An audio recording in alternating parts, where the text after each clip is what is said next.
everybody? It's Tuesday, August 18th, 2026. Welcome to the Giant Bombcast. I'm your host, Jan Ochoa.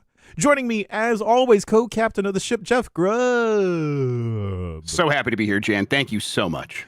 Thank you so much for your company, Jeff Grubb.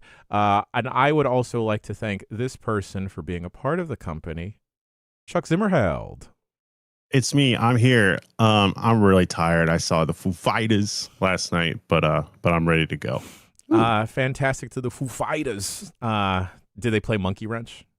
They did, of course. I love that. It's a great track. That's like one of the best songs to play in Guitar Hero or Rock Band, whichever one it was. It's a great song, yeah. Speaking about hero, we have my hero. Champion of the darkness and the devil inside all of our hearts, Jeff Bakalar. What's up, Jan? How are you? How you doing? I didn't take you for a big Foo Fighters guy. Oh, you know what? Yeah. You learn something. You learn something every day. Yeah, you learn something every day. You learn something every week. You learn something every podcast. But the institutional knowledge that I have right now is that we have the bird boy of games media on the podcast, the Cleveland streamer himself, Mike Minotti. Hello, it's me. It's great to be here. I have so many fun nicknames that don't make me cringe when I hear them at all. You don't like the bad boy of games media? Do you want me to give that away to someone? No, that's mine. Don't. What if I'll kill you? No, I'm gonna give that to Andy Cortez now. He's not even the streamer that's closest to Cleveland in this call. That's the thing that hurts me. What the fuck is your problem? Get him off the show. What? Come on. You can't give it to Andy. I noticed, by the way, that I wasn't here for a day, and you guys suddenly lose to Kind of Funny in a competition. Okay. I want to listen. I've built up a huge defense. I knew this was going to come up. Let's go add up the KDRs. It's not my fault, Mike. I didn't let you down. Grab, let's say whose fault it was on 3. Ready? 1, 2, 3. Dan. No. Yeah. Yes. Listen, I was going to wait to see what you were going to do. It was the slappers only didn't go well, but honestly, that's because we were killing each other more than anything else. I think, yeah, but it wasn't great. He ended up one round like 3-18. Dan did. I remember seeing that was bad. At him. I was like, oh my god. There was some embarrassing KDRs between Dan and Will. Yeah. Mm-hmm. Yeah. But did you all know that Dan was in the GoldenEye documentary though? Oh shit. Yes. All's forgiven. Yes.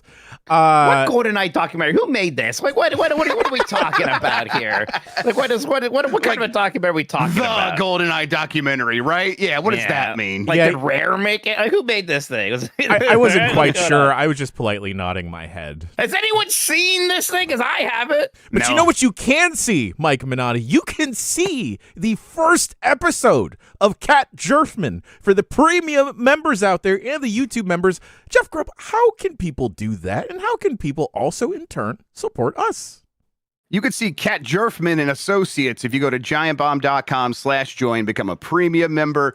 That gets you ad-free versions of our shows. But what you're really doing is supporting independent games media. You are making sure that we can keep doing things the way we want.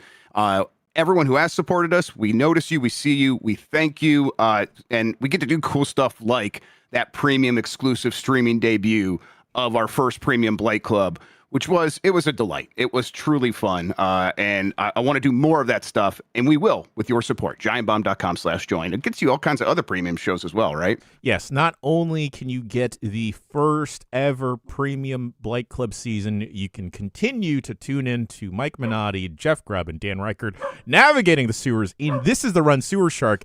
Wink, wink. It is totally not a surprise little Blight Club season. Everything is totally okay. Nothing ever goes wrong. It's a good game. We're testing things constantly. You know, this internet streaming thing, we haven't quite figured it out. So we'll get to the run eventually. But also, you can tune into all the episodes of Portal Pals, all the episodes of Marry Me Tomodachi, and as well as access to premium channels on the Giant Bomb Discord and ad-free listening to all of the lovely video programs that you are watching, listening here. Boys, we heard about Chuck and the Foo Fighters, but how's everyone else doing? Good. I had a fun adventure in Chicago. Went to a Cubs game. We got kind of more sloshed around Wrigleyville than we were expecting to, which was kind of fun. Like somebody went to get drinks, and then we got a table, and then a waitress came by. I was like, "You better order drinks for me," so I get a tip. It's like, okay, so we had extra drinky drinks. We also had to drink them kind of fast to get to the game. They're kind of wandering around there, and it was so baseball. They have troughs to pee in, and that puts me in a good mood for some reason. God, I love the trough. I can't That's do a intoxicating, trough, guys. You like it? Yeah. Oh, yeah. It's great. Yeah. Love Hey, it. you know what I like also, and forgive me for forgetting to mention this. I love the premium series, edited by Will Crosby, with Chuck Zimmerheld at the helm, and then Grubb and I just tagging along. 9 Lives of Mr. Mistopheles.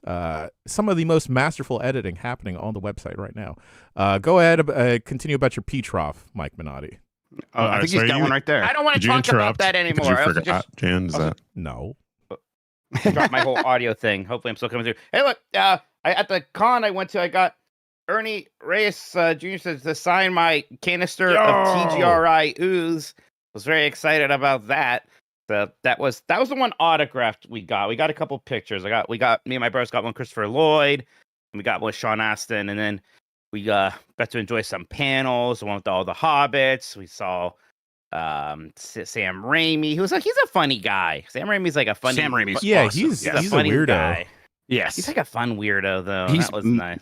But he's pure Michigan. We claim him very much. Yeah. So, Michigan. Is he? Yeah. Yeah. Keith David had a lot of sincere life advice to give. That was very nice. Sweet Yeah. man. Right, with his incredible, one of the all-time great voices, right? Keith David. Of course. Yeah. Yeah. I would listen to him forever. A couple people came up to say hi to me, so thank you, everybody. You signed some autographs?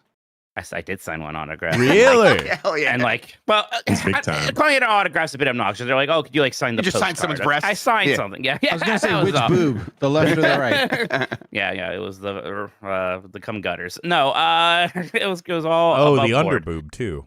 Yeah. Mikey, Those are the milk ducts, Jan. That's we're different. here in the shallow end, and you're just like, what if we all went into the deep end real fast? He's like, grab my hand. I'm not going to tell you what we're jumping, but come with me. Oh, I can't say it anymore. I know, right? You don't expect it from Mike because he's so Such a pure. sweet boy. Yeah. You know, Sweet boy. and that phrase coming out of his mouth just makes me want to take a shower. How good is Chicago, Mike? Chicago's so awesome. God, I love that city. I was outside with him more times. We drove through downtown. We drove by the Field Museum, and I forgot they have a the Pokemon fossil exhibit right now. I'm like, oh, that would have been freaking fun. Wish we could have done that. Even just getting some of the food at Wrigley Field, just getting an Italian beef sandwich there, right? Was still really good. It's an awesome city. Yeah, It's a great American stay in city, Chicago man. for a week. You could have seen International. Charlie. Yeah, you can. We have a lot of friends actually in Chicago. Go to Patrick Klepek's house, pretend to be one of his children. He won't notice for a while. It's like you can go about 1 block in any direction in that city and find some of the best international food you've ever had, and from any country. And they're all it's not just kind of how it is here, where it's the restaurant's there. No, then if you walk 5 feet in any direction from there, there's a whole sub community of those people from those countries living there, just being so loud and proud about it. It's so beautiful. God, love Chicago. Yeah. It's wild because it's a drive. It's 7 hours, but it's not so impossible drive. In fact, we drove through the night to get back home Saturday evening after it was done, because my one brother is super dad and didn't want to miss his son's soccer game, right? So yeah. So it's kind of where it's we'll be home by While they did this, Mike, was there any Mike, you could have just done this instead of waiting for your plane. Did they give you any more shit about that? Well, I think Chris is the only one who thought that. I think AJ understood that. Okay, that was obnoxious. Yeah, right. How's everyone else doing? Everyone else is okay. Yeah, I having don't fun. remember what I think. You know what? We had that garage sale earlier in the summer, and then we People wanted a we still had a refund lot of now. stuff in the garage. Right, everyone came back to get their money back. And we had a lot of stuff in the garage. We're like, what if we just did it again? And there was another community one, so we did another garage sale last minute, and that went well. And then I took so much stuff in my van and dropped it off at a donation center, and that felt so good. Oh yeah, getting rid of stuff, Clean it man, out, top baby. tier feeling. That ruled. Yeah. God, I need to get rid of stuff, man. I haven't had a garage sale or just a cleansing in a long time. Stuff is just stockpiling all over the place. I gotta do a cleaning. You gotta do a purge, Mike. Yeah. You know, like the movie with the sex purge, right? The sex purge, yeah. you have to do that with every item in your house, and you have to grab them one by one, and you do have to ask yourself, Spark joy. does it spark joy? Is this important? B, if I got duty on it, would I care? Right? Okay. Most Think things about no. Think about a thing that you really like, right? Okay. Or that you think you really like. And then you say to yourself, oh, what if I got human shit on this? Would I care? What is it? Okay, I actually do need you to unpack. Like, so if I got shit on it, would it upset me? And therefore, I want this thing is Then important to me. Then you keep Okay, it. that's the thought. I can kind of see that now. That's where my brain went first. Yeah. I was struggling there for a moment. So if you're like, oh no, I got duty on the thing I thought I liked, but I kind of don't care. Then Right? Is it a famous person's duty? I think we can assume it's just whatever duty. I think if you're value. asking that question, you're losing the thread. If it's William Shatner's duty, it's out of my house. We saw William Right. Shatner too there. It was kind of like, I almost felt bad. Like William Shatner did talk. We popped it for a bit. I'm like, every nerd has just happened to see William Shatner by 10 times at this point. No one cares Of course, he's anymore. 98. I mean, and he's in like a good. metal Yeah. band now. Yeah, the so- law of large numbers, right? You're just going to see him at that. Yeah, he's been Right, around long right. enough. What if it's Marissa Tomei's duty, Grubb? Okay, Chuck, Okay. you Now gotta. that's for our premium only subscribers. Yeah, please. you have to build the tier for that. Okay, Okay. you have to like. That's on Marry Me Tomodachi too. Yeah. Yes. Right. I think, I tell you what, I'm pretty sentimental though. It's hard for me to let go Sure. of things a lot of the time. I get it. I get it. I get it. You're a materialist. I get it. I'm just a All right, material Pablo. Mitch and a material girl. bitch. I Um, think the- I think it's a healthy exercise to kind of like do a bit of inventorying of what you've got. Obviously, you've been to my house. You know I have a lot of shit. And you know it's healthy to kind of like ask yourself these questions. If you like it, you keep it. Do what makes you happy. You know. Yeah. Yeah, Can I do a definitely go quick through it. movie check? Has anyone seen that Tony movie by Matt Johnson? The one about No. Anthony Bourdain? No, no, not I yet. really want to. Stavi's have. in it. All right. Yeah, what'd you and think? okay. Is it worth tracking down? Uh, I'm a big Matt Johnson fan. Yes. This is where I continue to I'm gonna use slang. LARP as an service industry person and weasel my way into in San Francisco. There was a industry screening for Tony. Oh wow, you're still getting that? Damn. No, I'm not still getting that. You know, I'm he's- weaseling my way into that. He's taking Right, it. Well, on what merit? Like I was a barista once in 2011. Like how's it going? Oh no, you just hang out with people Good. and people that you occupy your time with. Yeah, Hell yeah. so yeah, you just Good for you. Just Good for you. wriggle in there. It's good. It's good. I like a man. big Bourdain head. We know this. Yes. And I was a little bit hesitant, but like with the combined powers of Matt Johnson and that actor, I think That he was actor's in so good. The holdovers? Holdovers. Yes, he was in The He was in the Holdovers. Holdovers. Right. He was very Yes. good in that. Also, gang, I don't know if anyone's ever told you all this. Antonio Banderas can act. He's Yeah, good. man, I like him a lot. Yeah. Yeah, he's cool. I also, Did you? it is Have you one heard of the stories? Real quick, have you heard the stories about like Matt Johnson talking about recording a scene with him, and it was like the first scene they did. I haven't seen the movie, so I don't know what, but it was some challenging thing, and whatever they were supposed to be doing wasn't working. And Tony Banderas is like, oh, it's going to be like this, and Matt Johnson heard that, so he's like, I'm going to go apologize to him later, and he was like staying with the family in town that they were filming at, and Matt Johnson shows up, and Antonio Banderas was like inside playing the piano, and the whole family was singing along with him, and he had to like wait for him to finish that before he could talk to him about the scene they were trying to record. I'm like, oh, this man sounds lovely. That's special. Yeah. That's great. Oh my god, no, I need to go track that down, Grubb. Yeah, I suggest if you were in a position and have the time to go watch Tony. It's a good love letter to the big guy.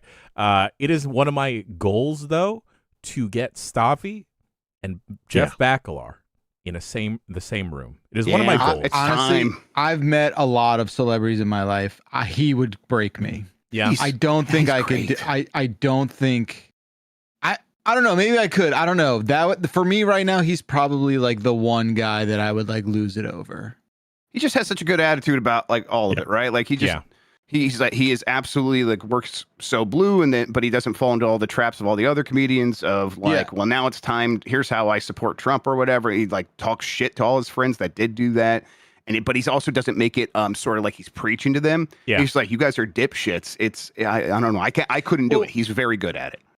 Yeah, I think the sort of like come town pedigree, like that. I think that sort of like circle is very important in ways that we are not appreciating. Yeah, Come Town was a podcast with Snobby and the Adam Freeland and what's his face, Nick Mullins. I thought you meant the place. Oh no. In Pennsylvania, right? Yeah. Right. We don't drive by there anymore. No. Look, every state's got a Come Town. Okay. The weather's it's terrible. like Springfield. Yeah. It's a Springfield. Every state's got one. Population varies. Yeah. So I also saw a movie. Okay. I've seen a lot of movies. Dib was away, so we watched all the horror movies. We watched Obsession. We watched Backrooms. sure, yeah. No. No, what are you knowing? I'm just come on. It's from the movie. It's no. Oh, I don't. That okay? Yeah. All right. Man, I didn't realize how catty Obsession was going to be. Anyway, Oh, Caddy. Okay. Yeah. Catty, yeah. I always think about cats. Yeah, making me think about cats in a funny way. And then I saw The Invite. Which one was the? Oh, That's yeah. Olivia Wilde's new Yeah, Jimmy Seth Kimmel. Rogen. Yeah. Filmed Yeah. in San Francisco. Yes, on film, which I don't know why we're doing the real film. I don't get it. It's so expensive.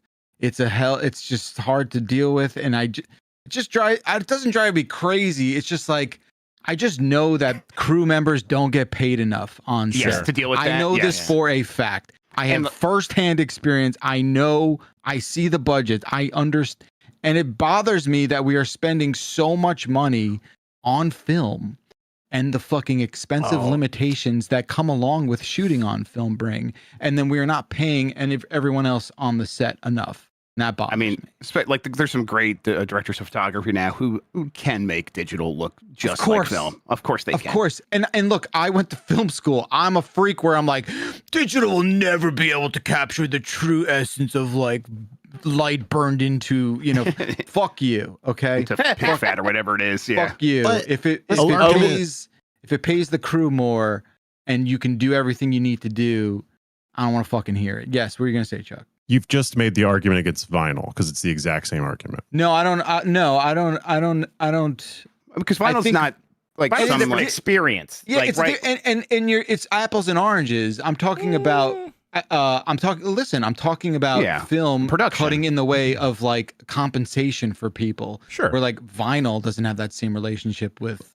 Right, and vinyl's like an option after you do all the work, right? Like you've done all the work, and now like, do we want to press this to vinyl? We can, or if that would be too expensive, we could decide not to. If like vinyl was required during the actual recording process, that would be very similar. But you're making an argument for better treatment of workers and workers' rights and not an argument against the medium is what I'm saying. Yeah, it's not, because film does look good. Okay. Yeah, film does. Yeah. Like I'm not gonna fucking sit here and be like, a delicious cultural experience going to a 100-year-old theater and getting to see something on film. I get it. I understand. I'm not a moron. I understand. Okay. Right.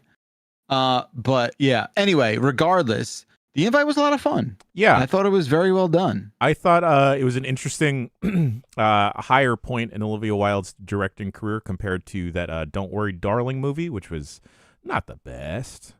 Yeah. But if you haven't seen The Studio, I highly suggest going to watch The Studio because Olivia Wilde... The Apple TV show? Yes, the Apple TV show.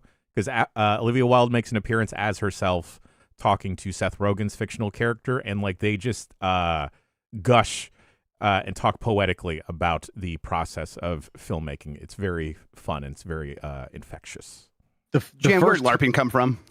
Why is this slang kind of taking over with young people? I understand the original origins of LARPing. You hear it all the time. I actually don't know how it's taken over. I only know the origins of like people LARPing. And, it's like recently it has now come in to mean like tourist. You are going to pretend to be this faking thing. it. You're faking it until you make it, right? Yeah. I feel weird. like it's been in I don't know, I feel like I probably oversay it too much, but it is replaced but like certain- it's very frequently among young people Yes. now. They're saying it. Yes. And I think it is transcended in a way where like out of touch people, not in the know, have a casual understanding of what it now means as well. Mhm. Right. And another one, real quick. If I say go touch grass, or if I say I'm going to go touch grass, do you guys think that has a negative connotation? If I say I need to go touch grass? If you say it about yourself, it's self-deprecating and it's fine. A little bit, yeah. Yeah, right. And I've been hearing that a lot as well. I'm like, yeah, at one point that was like, go touch grass, always an insult, and that's shifted as well to be like, oh, I need to take a breath. Sure. Yes. I'd be insulted, but if I was That'd like, be mean, yeah. I'm sorry, my bad, I should go touch some grass sometimes, right? Yeah. Okay. Different. Yes. I've Yeah, heard when you're that a saying lot it about recently as well. someone, you're saying, brother, you need to get the fuck out of the house. Yeah. Yeah. Right. You need to go out in the real world, is what it's saying, right? You live in a fantasy world, you dipshits, right? It's Right. Yeah. Mhm, mhm. And, Can I do a and slang check? Yeah, let's do it. You said The one slang that's- check? Yeah, slang check. So the one I that's like it. bothered me, and I've kind of nodded along, like, yeah, that's a normal thing to say, and right? Boy 'Cause salad. when people say freaky instead of freaky ass, they say freaky Yeah, I don't like it. I don't know what the fuck. Well, that I've not is. heard that. Wait, I what's don't the think. original one even? Freaky ass. Freaky ass. Freaky ass. I have no idea what that is. Like instead of saying Boy. like a freaky ass motherfucker, they say freaky motherfucker. I'm like, it's what not do going to you- catch on. So No, wait, no, it's already it's a freaky thing. ass? I Yeah, don't think Like, we have that in Ohio, Jeff. Yeah, I don't think I've ever heard that. I don't think we have Next freaky year. asses Next here. year it's coming. I guess freaky ass motherfucker, sure, but not to the point where it's like, yeah, saying. it's It's an just something that example comes. sentence, but it's replacing ass with That's like the I confusion. just there's not a serious person who's saying that. Here's the I thing. don't know. This is where you get Michael Heim to say it for you, and then it makes sense in context. Honestly, that is the barometer. Yeah, he can. All right, I don't know if Okay, that like works. Mike, say cum gutters again, please. No, You got mad at me. Can I didn't say get milk mad at ducks you. again instead, and people like that more. Oh, Probably this not. freaky ass. See, I can't. I It's need the S. I think it's I need that S in there. Did you have Mike, any what's more it- things you wanted to check, Chuck?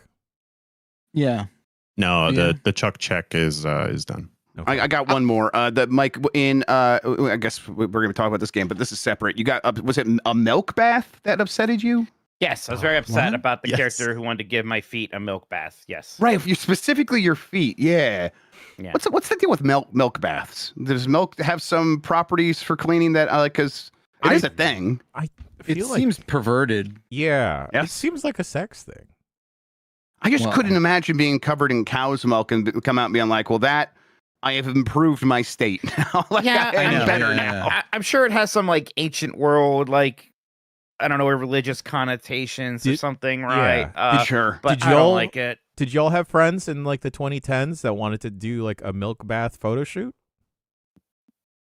No, just me. No, Okay, well, I just wanted vaguely to. remember. I just wanted to hearing talk that. about before we get to games a martini that I had that was very Oh, wait. good. Wait, Yeah. I'm sorry. A group milk bath photo? Wait, you were Yeah, all in there everyone's together? pouring milk on themselves. No, just the one person would be like, "I want to take a milk bath photo with flowers." I mean, Can you Kate help me? Upton was in a milk bath in that one mobile game commercial during the Super Bowl, and that's Right. burned into my I brain. thought it was gross then too. I mean, it don't wasn't know full what- milk. But anyway, I went Wait. to a restaurant. Skim milk. I went to a restaurant apparently put on by a Vanderpump. I don't know. Is that that's a reality show, right? Yeah, I don't know if Vanderpump there's like Rules? spin-offs Yeah, now. yeah. Don't know what it is. Yeah. The most gaudiest looking restaurant, but I was super Yeah, into it. sure. If Sure. you're in South Lake Tahoe, I suggest going to Wolf by Vanderpump. But Oh, yo, I had the fucking dopest martini out there. go on. Yo, we get Dirty Backlar. You would love this. You Sure. specifically would Well, love this. You know, I have news for you, but yes. because we had blue cheese stuffed olives and then everything bagel spice on Oh, top. stop it. Oh, Whoa. stop it. Whoa. Yummers. And Wow. they give you a little crostini with like cream cheese as like a little Mm. topper. Christini. Mm. That's such a fun way to Interesting. say toast. Yeah, for shut sure. the fuck up, Mike. Isn't this your people? Let them have this. Is it I know that. Christina you? Is You're that gonna get Italian? excommunicated from the church, Mike. Careful. We claim that was that. Man, I wish you This didn't talk about Christini a is my tasty- body broken for you. Yeah. I wish you didn't talk about such a tasty teeny because I think I'm done drinking. Yeah. Wow. I mean, dirty martinis is like because it's mostly olive juice at that point, and that's good. Like less alcohol, more olive juice. But there is vodka in it. Vermouth. Vermouth, right? Microscope. I had a beer the other day for the first time in probably like 4 months, and I just think I'm done. Yeah. I only drink in social settings, and that's it. Yeah. You know, I just can't. I think I'm done. Like Stacy kind of stopped drinking for like 6 months, and she was like thriving, and I'm like, Those man, are the crystals. it's probably helping, but I don't know. I do think I'm just gonna. You guys know me. I'm not a heavy drinker by any stretch, but I don't know. Yeah, I think this might be it. I'm gonna dip my toes in it a little bit. Yeah, it just doesn't come up. It just doesn't Why not come up. stop? Because it's like alcohol's like just straight up a carcinogen. It's poison. Yeah, there is like all those old stories about one glass of wine with dinner helps with it. All that was bullshit. Yeah, it's it's just a calorie delivery mechanism, and and it makes me feel bad. I think that's what it is too. I think it's like because I had a beer like 3 p.m. and I was like, I got a dinner at 7, and by 7 I was like, I have a little bit of a headache. This is stupid. Sure. Oh yeah, I get the headache so fast anymore from it. It's wild. Like the buzz window gets smaller and smaller and smaller, and like the headache feels sick window, the acidic, like everything else just gets bigger and bigger and bigger. It's just the more I think about it, it's like we've said this. I forget I said this somewhere. I don't know where I said, but like it is insane. That like I genuinely believe if alcohol first came on the scene now, they would like outlaw it. They'd be like, "What do you know? What? Yeah, there's no possible." Yeah. I mean, under normal circumstances, under like a normal circumstance, I think they would be like, no, I don't think we can like let people do this. I don't think we can. The problem is it is deeply associated with like our early evolution and stuff like that. So of course it's ingrained in every completely ingrained in our culture. Yeah. Whoa, this extra ripened fruit or whatever tastes extra good. Yeah. Speaking of slang, I just want to finish this, and then Jamie, you can move on. So Dib's home. He came back, and I thought he was going to come home with like all of these amazing new slang words, like you guys were sort of discussing a minute ago. Did he just instead come back and it's like 6'7" is back all of a sudden? No, he actually laughed. Someone did ask him like, "Is 6'7" a thing?" And he's like, "I don't know, kinda like don't you know." And then he super kicked that kid. No, so. In 20 years, they're going to bring it back so hard, it's going to be weird. But yeah, go ahead. That will be weird. He came back saying a thing that's been a thing for a very long time, and I guess he's just now of an age where he's saying it, and he's just like, everything's fact. I want to know. Fact. You guys want to guess? It's Can facts. you guess real quick? Oh, it's Facts. facts. already. He said it. Facts. Okay. Yeah, he's just facts, and like bro. I'm like, dude, everyone says this. He's like, I know, I just say it now too. Can And you he's like, can you give him this one like little twist on it because it makes it sound so much better? Instead of saying facts, right? Say facts, but like, yo, that's fax, no printer. Ooh, I like that. But he doesn't know what a fax machine is. He probably doesn't But know what a neither will printer is. his classmates or friends. No, They'll just think like, whoa, dude. He knows what a printer is because his dad's a fucking nerd. Right. So. Yeah, He knows what a printer is. I mean, he goes to school and they like give him worksheets. Like, where'd this come from? The sky? Like, I mean, he knows. my kids have never used a printer. That's all. Yeah. I like that a lot, Jan. I'm writing that down. And then there's something else he's saying. It's a word we all know very well, and he's just saying it because he thinks he's like 11 now and he can just say this, and that word is shit. No, I was it's shit. gonna say shit. I knew He's it. just saying He can't shit. say shit. You know yet. what? He's right. 11. Yeah. No, that's it. But him he's say it. saying Shit's such a funny word. He's saying it so casually and nonchalant. We're like, Stacey and I are just like, well, I don't know. He's like, everything is just like, oh shit, we missed the turn. I'm like, This kid rules. Yeah, That's gotta be weird though. Like all these, you live with this kid for 11 years, and it's just all of a sudden shit is in the it's not rotation. the first time he said shit. It's not the first time he said fuck. Ooh. Yeah. Is he says throwing frick? some? He says frick Okay. to disguise fuck. But yeah, go ahead. He should throw some extra stank on it and just go she. That's what my grandpa would do. That would be okay. So Yeah. I will share this video at some point. On visiting day, we went up there and he was doing a zip line. and I was at the end where the zip line stops, and they do this thing where like they had to. It's not a zip line where you like stop. They basically do like the same thing that an aircraft carrier does, where it sort of like it hooks grabs it like grabs you so that you don't continue into nothingness. And I don't think he was coming in hot, and I'm not sure he understood how this zip line was going to end. And this video is him coming in so hot, and then him realizing like, oh shit, like that, like as loud and as What else is he clear. supposed to say in that situation? Yeah. No one Golly was mad at him gee. there. Yeah. No one, no one was mad at that point. That was completely contextually appropriate. But yeah, he's just, that's it. I remember when I came home from my first year, I was cursing up a storm because it was like, hey, I've been independent for a couple weeks now. These are words that I have earned. Yeah, I needed these words. Yeah. to survive. Shit has never like struck me when the kids have actually said it a couple times when they're like, 'cause they've heard me say it or whatever. It's only ever been funny. And it's not a word you can use against other people. Like you can call people like a little shit or something. Sure. Yeah. But shit is not one of those ones where it's like, hateful. it can easily turn into an insult, which is what I always worry about. So it's like whenever they're saying that, it usually has just made me laugh. And then they don't. I was like, oh great, I laugh. Now they're going to say it all the time, and they don't. They still know. So Levin's coming fast though. Millennials are unique in the way that we have witnessed this word go from rated R to like Sesame Street. I mean, Right. it is Elmo. just Yeah. the evolution of shit and the devalue of its like, sort of taboo association. It was like is NYPD amazing. Blue said it on network TV. That's right. That was like a big deal. Yeah. And it was Who's that guy? Dennis Franz? Is that the Dennis dude? Franz and his hairy butt cheeks. That's all I Yeah. can remember about that show. He showed his Alright. hairy butt cheeks on TV. Beautiful. Amazing. Do Let's people, do like it. when people do that? Go for it, Mike. Okay, just was asking. You trying to show your butt? All No, right. I'm just wondering if people like it when that happens. We could do that during this very quick break we're about to take, and then we will be immediately back with games right after this.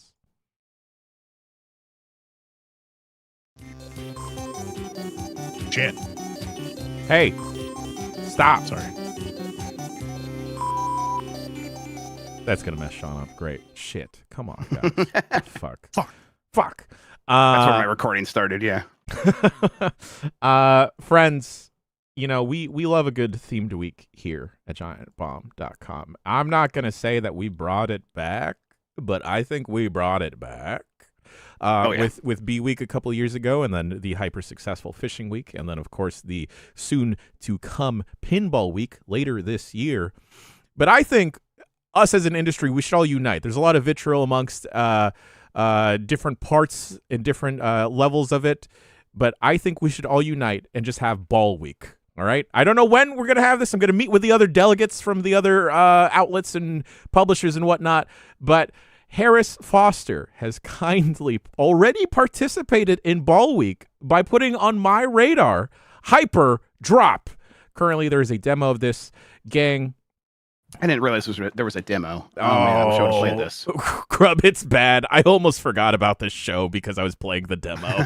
Man, okay. Hyperdrop is a roguelite pachinko machine I love styled all those words. Grubb, you're going to continue liking these words, styled like a Geometry Wars and Tetris effect, where you after every drop of the ball, you get a certain number of drops to reach a certain point total. You will get a different type of peg to replace one of your pegs, and that will They look like just be- Meteos. Yes. For people Oh, yeah, who yeah, know. yeah. It also looks like Meteos. So these aren't just your regular decular pegs that will just like adjust the different type of score or like a multiplier. Some of these will like, hey, you hit this, it's a sprinkler. This will shoot off 3 balls to the side. Another one will just send it straight to the very top of the board. There's a lot of interplay between the different pegs, and it is just such a fast-paced nature where it is giving you that immediate dopamine kick where you just want to keep dropping and get to the point total, because I think they do a very brilliant thing where I think with some roguelites in the style that try and like go after the Balatro dopamine kick, is that it takes a little bit too long to ramp up to the zaniness. And this just gets you that within like 2-3 rounds. Like even if you only have like 4 modified pegs, this will get you going because they'll give you different types of packs for your modifiers, and some of them will be like destructive. This is more experimental. This is just going after multipliers. And the way that they slowly drip feed you these different types of pegs, I think is done very well. There's also different ball modifiers as well. So, hey, we're celebrating here, celebrating Ball Week everywhere. What if your ball was suddenly a star?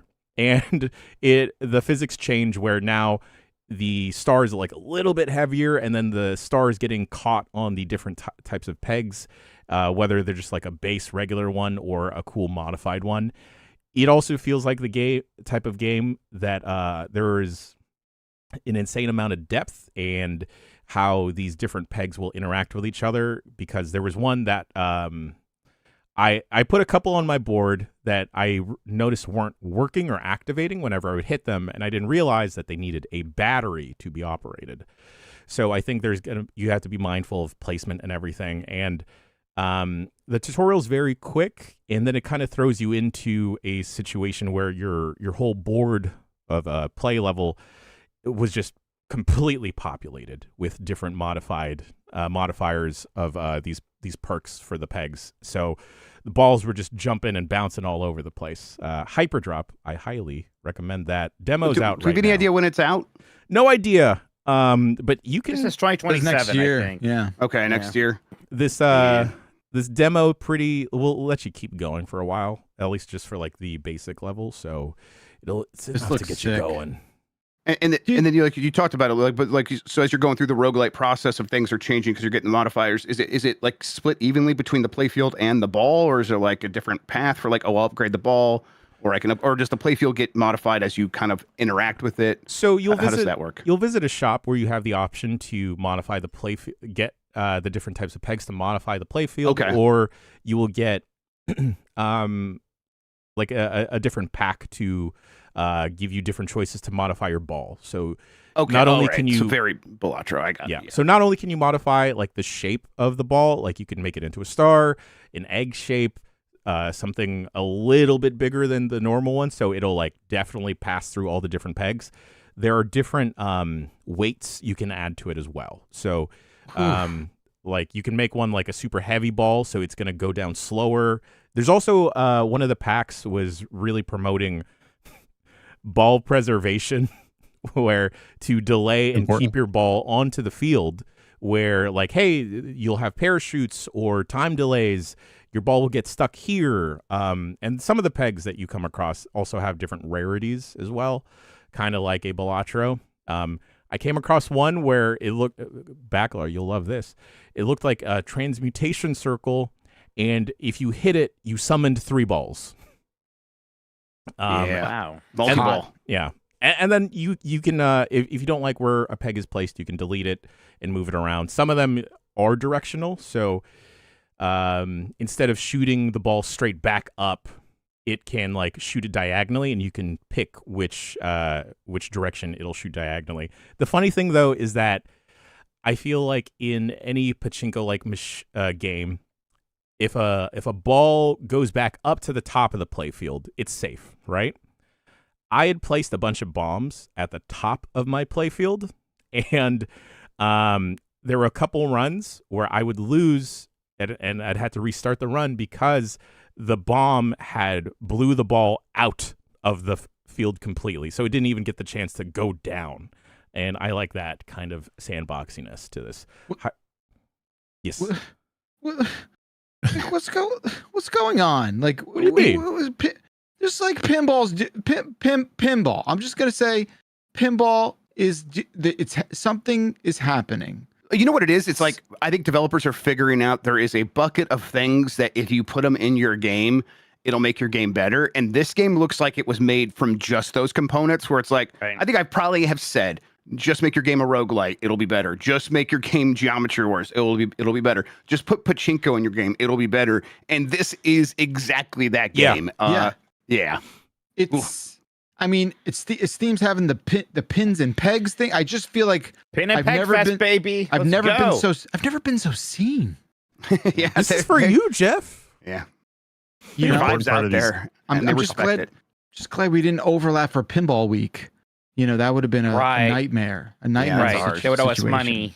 Yeah. Yeah. I think an important part of these games too that makes them work so well is when they lean on these old mediums that have like tactility to them, like pinball, pachinko, even like balatro, Mhm. like the really satisfying flip of cards and like hovering over Sensation. them and Yeah. Yeah. like giving sensation to like digital experiences and then combining them with like addicting gameplay loops like roguelites, I think is There's this taxonomy of fun that this former Blizzard developer keeps talking about on social media, and it's like these 8 kinds of funs, and it's like I'm like beginning to like learn like which one those are when I see a game. It's like this is both that like sensation is one of the types of fun. Clearly, you're getting a ton of sensation from this, but also like submission of like you let the ball go, and then shit's gonna happen, and you just sort of have to sit back and let it happen, and that is a kind of fun as well. And this this seems like one of those games that very much knows how it like what kind of fun it's going for and how to deliver that in the most effective way possible. Yeah, I was pretty deep into a run, and there was one point I just entered a level, dropped the ball where I'd been dropping it, and I was expecting it to follow down a certain path.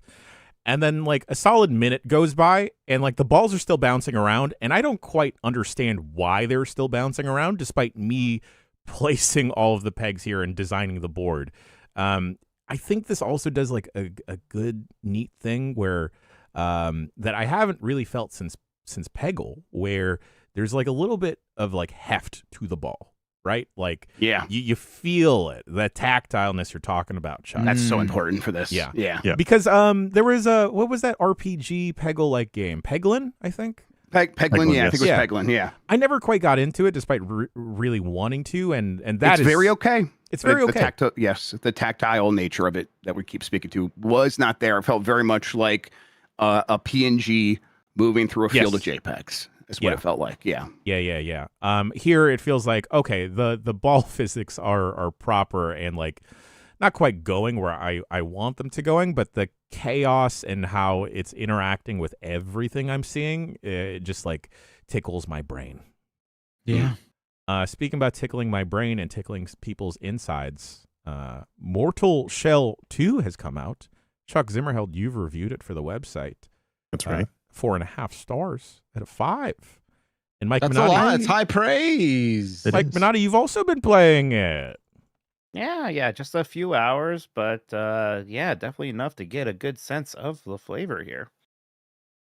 Strawberry milk. I landed thanks. very hot on it. Like that was me leaving the I door know, for Chuck wait, to lead. He wrote the It was review. just funny. Backlash. Like, our brains had a handshake there. We understood what was happening there. And Yeah, these, you these get it, photos- all right? You get That's it. all I gotta say. I don't want to talk about this one. Take my review and go home.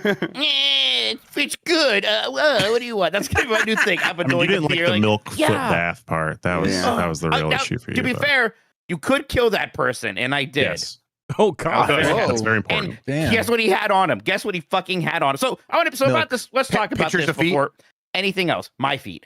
Before anything else, it's like you're in your home base. This guy's like, "Ooh, can I like give your feet a milk bath?" And I'm like, I don't want to, but like, what if it's important that I do in the game? So I do, and it makes this gross sloshing sound. Then he's like, Okay, it's somehow he makes it weirder. He's like, "Ooh, feet like this may give other people impure thoughts." I was like, "What?" But he said not me, so you got to Fuck. trust us on that. Yeah. is Higher. happening? I was so upset. I wanted Chuck to lower his score for the game, but then the next time I was back, people told me I could kill him, so I kill him, Yeah. and he fucking drops a picture of my feet that he No, like a drew. really? hand-drawn picture. Yes. No, Yes. you're Oh, fucking that's kidding. cool. What's Hell this yeah. game? This More is Shell too. incredible. So I think Mike is a really fun person to talk about this game with because he and I both love Souls games, but I think we exist on opposite ends of like a spectrum about difficulty and accessibility and difficulty options and things like that. So when a game like Silk Song comes out last year, I did not care for the game. I like bounced off of it because, and I've said this phrase and he laughs at me when I say this, I felt like it wasn't valuing my time, right? And then in the embargo like review guide for Mortal Shell 2, it's like the game is this long with a compact map because we want to value the player's time. And I, of course, screenshotted that, sent it to Mike right away. But I think what this game does so well is provides you options to make it a more difficult and challenging experience. And it does like really organically. I don't know if diegetic's the right word, but there's like an NPC that's like, would you like me to bring night upon the land? And what that means is literally becomes night. They're like all the enemies are more difficult. There are special like things you can go do. Enter like a haunted house. It's like first person perspective Resident Evil. So that's like a really fun little night only thing. I think it just does a really solid job with the difficulty options, much like, you know, magic being on offer, summons being on offer in Elden Ring. Yeah. Here, some of the shells feel more busted and some of them feel more classic, like a knight with just a big fucking sword and parrying enemies. And yeah, I thought it just did a fantastic job with that. So I think it's like pleasing many groups with that. Well, like, People like it. One of the kind of abilities that gives you early on is so you kind of have different sort of talismans or something you equip that give you different kind of defensive options. Where one is kind of like a very typical like hold down L1 to block, but if you time it, it's a parry. The other one is like there's no blocking and your parry is kind of this bigger window, more like a Dark Souls traditional parry, things like that. One of them was like, hey, this one is going to make you a lot stronger. It's going to turn off achievements, but it's going to probably make the game easier. Things like that. So yeah, I think having those options and that night thing you're talking about, it's not just difficulty for difficulty's sake. You get better rewards for doing that as well, right? So there, you know, if you can handle it, there is a reason to do that. So yeah, I think having that kind of flexibility there is really cool. And the shell system itself is neat, right? Where you know, that's kind of the character building there is that you discover these different shells. And that's kind of dictates a little bit of how your character is different, what their kind of active ability is going to be. Like the one I just got has a harpoon sort of get over here ability. When you get earlier on, does a stomp that can petrify enemies for a little bit. And sort of going around the world and finding these is one of the big reasons you're going to explore. I don't remember the original Mortal Shell at all. When did that come out? It was a few years back. 2021. It was like an early, I feel it was an Xbox One game that I played, as I remember coming out on that generation, and I didn't like it. So when I saw the demo looking very saucy, I think I saw Iron Pineapple play it on his channel during one of his like Steam dumpster dives for Soulslikes. I saw him play it. I was like, that is a very different looking game. And it was doing thing like what I want for game developers to do with every game is do your weird shit, be weird. And there was like this one, like, oh, you're traveling to a beacon, which are like the bonfires. The character breaks apart, so it's just their skeleton, all their flesh rips off, and then they go soaring like a comet across the land and crash land at the beacon. I was like, okay, they made it weird. I'm in. Let's see what this is all about. So that's what made me interested in reviewing it. But yeah, the first one felt really clunky. The shells concept felt disjointed. Like it wasn't like a rewarding experience the way it is in Mortal Shell 2. Mortal Shell 2, it's like swap to TL the Rogue and you can go invisible and get crit backstabs. Be Proxima with the get over here that Mike was talking about. You also, like, when you do that, you take biological samples from enemies and you can build resistances to that enemy type by taking more samples over time. Like the Borg. Yeah, she's very Cenobite Borg. Yeah, that's a good way to put it. She's also got a big butt. Cheeks. All right, I'm downloading it. All right. Well, that's all I need to hear. Really good game. Fantastic. And it feels good, right? Sometimes these games, the feel can be weird. It feels good without just trying to 100% ape exactly the feeling of a Dark Souls game, right? There's a little bit of flavor. It doesn't have a stamina bar for one thing, right? Ooh. That's normally a big part of the Souls game is kind of managing that. That's not like inherently a better or worse decision, but it gives this one a bit of a different feeling where you can kind of be on the attack as long as you want to. And again, some of those sort of talisman defensive things, one of them, you just turn to a rock for a bit. And you can do it in the middle of any attack animation. And Kirby? It kind of gives you, what's that? Like Kirby? Kind of like Kirby. Oh, yeah. Yeah. And it's good because it gives you like some flexibility. Like, well, if you don't time it perfectly, it's not going to be a parry. You're not going to do stance damage to the other person, but you're probably going to negate damage. But also, if you don't time it perfectly, there's going to be a cooldown before you can use it again. So it can be risky in doing that. But it also means if you get good with it, you can just kind of wail on a person, turn into a rock as soon as you're about to get attacked, and kind of keep wailing on them. So you could be pretty aggressive in the game if you want to. Cool. Are you upgrading the shells with like XP? Yes. Okay.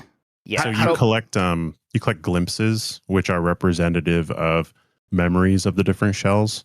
You spend those glimpses to upgrade your bond with a shell, and then you get to see cutscenes from their life. Because all the shells, in order to be a shell for this character to use, the Harbinger, they have to be dead. So you're seeing like how they live their life, what they regret. Usually they have some unfinished business with a boss in the world. Like Proxima, the Cenobite cheeked up lady, she has this like monster she's hunting.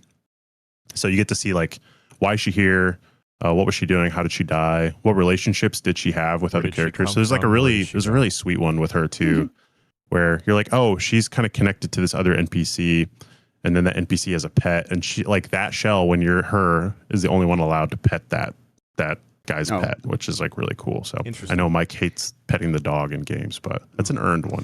It's not looking a lot better compared to Feet Milk Bath Person. You get to kill that guy. Yeah. And then like progression for like your kind of overall progression, it's not quite the souls sort of, oh, you're leveling up your strength or this. It's just you get the souls or whatever you get from people. It's the thing that can drop when you die. You have to get them back.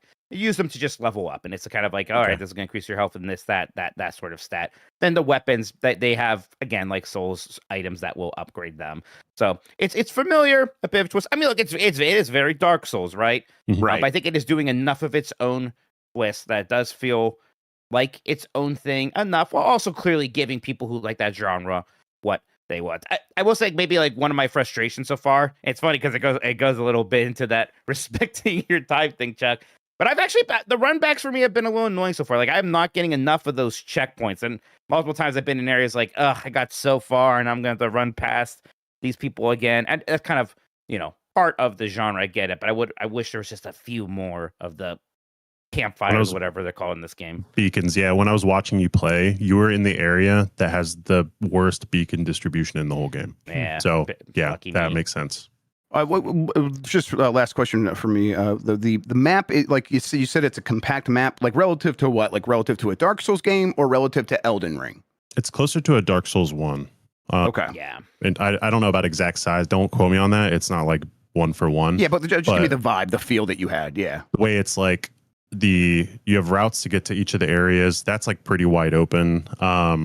But the areas will interconnect to each other where you need to jump through these like little gate portal things. But usually there's like 2 or 3 ways to get to an area from like a neighboring area. But it's not like completely wide open. Okay. Well, speaking about other Souls games, Mike Minotti, you've continued, and I believe you've completed your second playthrough of Elden Ring. That's right. This is my no summons playthrough. Finished off Shadow of the Erdtree expansion, the last few bosses there. God, it was really fun playing through that game again, which of course was that magical experience the first time. Going through it, really learning these bosses and, doing a deck spill, so just sort of dodge rolling my way through everything. Like Promised Concert Radon, famously hard boss fight. Took about 3 hours to just nail those patterns down, and at first it seems like so impossible. So it was so satisfying, though. Honestly, it was never really that frustrating. It was fun the entire time, just learning that fight, realizing that something that seems impossible actually does have a way to kind of dodge it. Like he does, like in the second phase, he does those little light explosions after every time he does an attack, and it's like, well, what the heck is that about? And you sort of realize, okay, I can't dodge away from those. Then I kind of have to dodge into him and past him for all of these things. Little weird things like that kind of become apparent. Gosh, it's an all-timer for sure. Duskbloods coming out soon. Excited to see what that is. Ooh. But boy, This weekend. Yeah, that test. I hope there's something that, if not literally Elden Ring 2, it's like kind of an Elden Ring 2 on the horizon. I mean, Elden Ring made so much money for them. There's no way they don't do some sort of follow-up in some way. Did you ever check out Night Rain, Mike? Yeah, I didn't get into Night Rain. I don't know. I think something about the kind of like go aspect of it was maybe a little bit like, it's not really what I'm coming to these games for per se. Yeah, I get it. It's clearly fun, but sure, not emphasizing my favorite aspects of the genre. Mike, other than no summons, did you switch up any of your other tactics playing this game? I got a weapon pretty early on called the Bloodhound Fang, which is basically this big bleed weapon. And I was using that basically the entire game. Then towards the end, I got this very large katana. Yeah. That I was only using a little bit, but for Radon, it was actually pretty good because it kind of had this nice long stab attack with good range and was pretty quick. So I was doing that. But no, I was mostly just a roly Dex boy. Towards the end of the game, I wasn't getting very many of those bleed procs as I was in the beginning. So the bleed aspect of my character wasn't as important as it once was.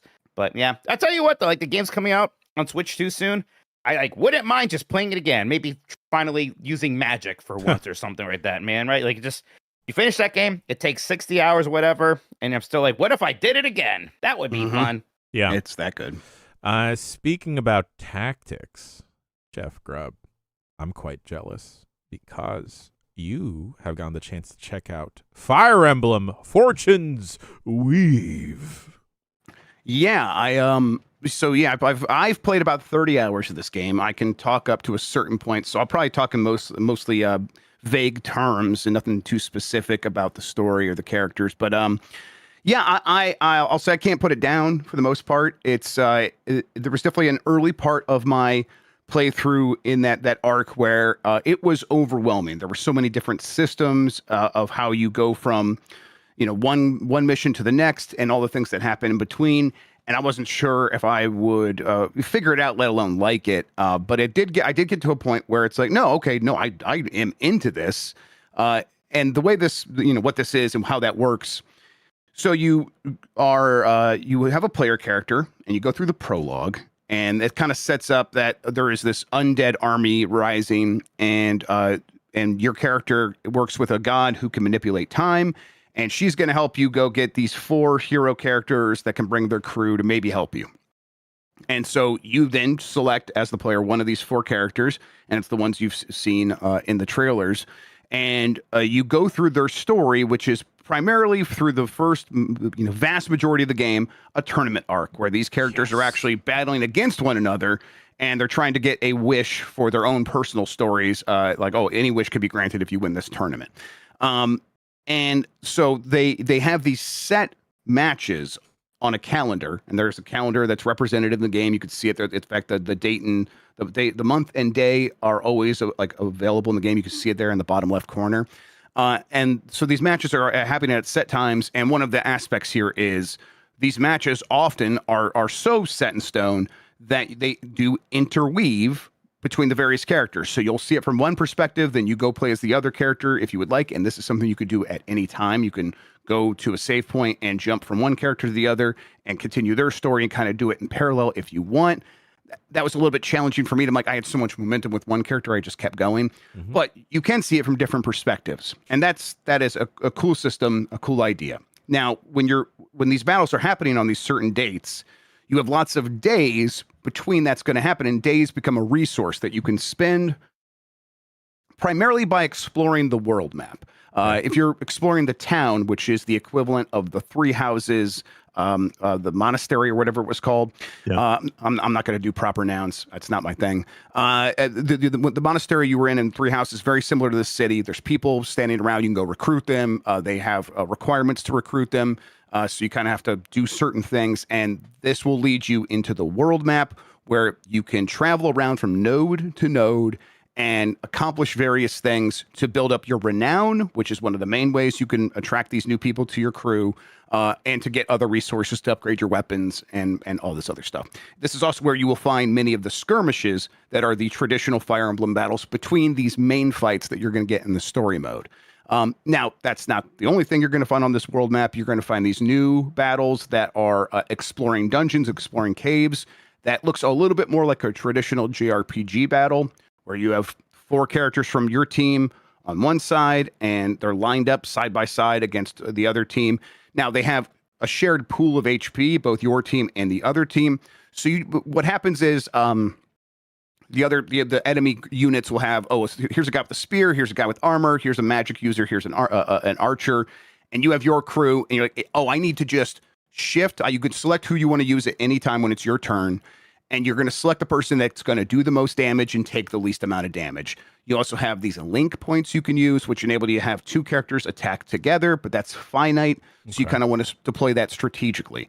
So if an archer comes up, or like let's say an armored guy comes up, this is a little bit easier. An armored guy comes up, I could send my sword guy out who's very strong to do some damage, but if I hit them with magic, that is part of the weapon wheel of magic does a lot of damage to armor. So I'll do a lot more damage, and then maybe I can have a link attack happen with like my archer as well. So maybe they'll clean it up, and we can defeat these guys in one turn. Cool. The cool thing about this mode, this mode of battle, is that everyone in your crew gets some XP from this, and the person who does the killing blow gets extra MVP XP. So if you're trying to level up a certain character, this is a good way of doing that, of like making sure that they are involved in that final attack. It's what I did early on with my Mu character, MU. She was weak, and now she is the strongest character I have, and I love her, and I would protect her with everything I got. And I don't need to, because she could deflect every attack. It's awesome to like have a character go through that arc. I love specifically in Fire Emblem where you will start with a very weak character, and then just through some coddling and nurturing, they become a fucking nuke of a character. And that's what I do with her now. So you have the area of danger, where, if you go into this pink box over here, there's going to be a potential that the enemy is going to attack you. I just take her, put her right there in that first box that's like jutting out, and I let the other team come to her, and they just get demolished. Every time they attack, she maybe takes one damage point of from her HP, and she responds in kind and usually just cleans them up immediately, and it feels incredible. It's like, I earned that by recognizing that this character could turn into something special, and you get to that point. There are some aspects that I still think, like, I wonder how other people are going to feel. The writing between, like, when characters are talking to one another, when they're telling their stories, it is very anime melodrama in a way that is it didn't really grab me for the most part. It is very tropey, very familiar stuff. Now, maybe I've done one of the paths so far. I've started another. Maybe these other stories from the other characters are better, but the one I did that I was most like, I want to see what this one's about, was a very familiar revenge story. And it's not like when she states, I'm out for revenge, then the other characters are like, how does that make me feel? That happens, but it's in the most obvious of like, revenge is bad. And then you get to the end of the game, it's like, revenge was bad, but you're here. Let's do the revenge. And it's like, Supergirl. Do the revenge, right? It's like, don't expect a lot from like them exploring these topics or ideas. They don't really do that. And then that's like at its best. Like most of the time, it is just characters picking from their bucket of tropes. Like, I'm the plucky sidekick, so I'm going to say the plucky sidekick thing now. Not so much respond necessarily to what the other character is saying. And it makes it feel very non sequitur, very random, and hard for me to like latch onto as someone who wants a little bit more from their storytelling. Now, if you think these characters look cool and that they act cool, all of that is here. They're nailing that stuff. And if you can get by on vibes, I think most of those complaints won't get to you, because they do have that in spades, and they nail it. But that's the kind of thing that would maybe normally make me not want to keep picking it up, but it's Fire Emblem. It's doing all the Fire Emblem stuff very well. Now, the last thing I'll say about maybe a complaint or a concern, it was like very easy on normal, more easy than Fire Emblem traditionally is. So if you have any experience with this, I would probably play on the higher difficulty, because you do have all of these cool abilities like blaze arts that your main character can do, where it's a risk-reward system. Yeah, right. It's a risk-reward system where you can, for example, the character I was playing as, Lita, she can, I'll use Dietrich, actually. This one's maybe more interesting. Dietrich can do a blaze art, damage himself to like activate this blaze art. So he takes maybe a third, a quarter of his HP. But he can then move like double across the map. So if there's this one guy that might be going toward the goal, where if he gets to that, you lose, and you're like, oh man, I got behind on this. I might lose this match, even though it's been a long time. Oh no, Dietrich can activate his blaze art, catch up to this guy, and take him out. And you get a bunch of these different blaze arts, but there's a couple like base ones. Most of the time, that stuff is not necessary, because it's just not challenging on normal. And then each character has combat arts for their weapons, which is like, if I just do this combat art on top of my normal attack, I can add some extra damage or make it more likely that I'll hit the enemy. So my accuracy is a little bit better. And that is the way that you lose durability on your weapons.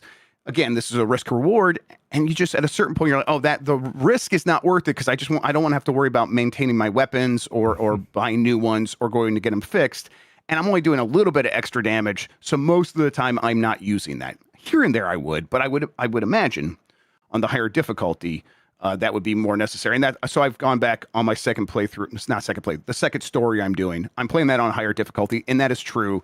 And I just wonder, I haven't played enough to know if it's striking the right balance, but I'll say normal was too easy. Okay.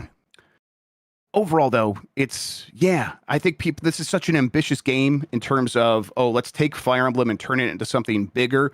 The last concern would be, like, are you getting enough of the traditional Fire Emblem battles to keep you satisfied if you're a purist? And then if you are someone who really like Three Houses, are you getting attached to the characters? Mm-hmm. That is going to be another balance that they're going to have to strike with a wider audience than just me. But as far as I'm concerned, I'm really into what I've played so far. Grubb, in the same way that you say that every game should have a roguelike mode, I think everything should have a tournament arc. Yeah, that really does work. That is really great. It really does make these characters interact with one another. That really does work very well. I love when you said that there's a tournament and the winner gets their wish granted. I'm thinking that's the plot of Twisted Metal. Yes, yes, it really is. Yeah, Calypso's waiting for you, or whatever the fuck that guy's name was. It's. I do think it's going to sort of live up to Fire Emblem's legacy, and probably even make some new fans. Gosh, I'm really excited for this, and my tactics fiends out there were going to be eaten up because not only Fire Emblem Fortune's Weave, but Star Wars Zero Company. Is that next week?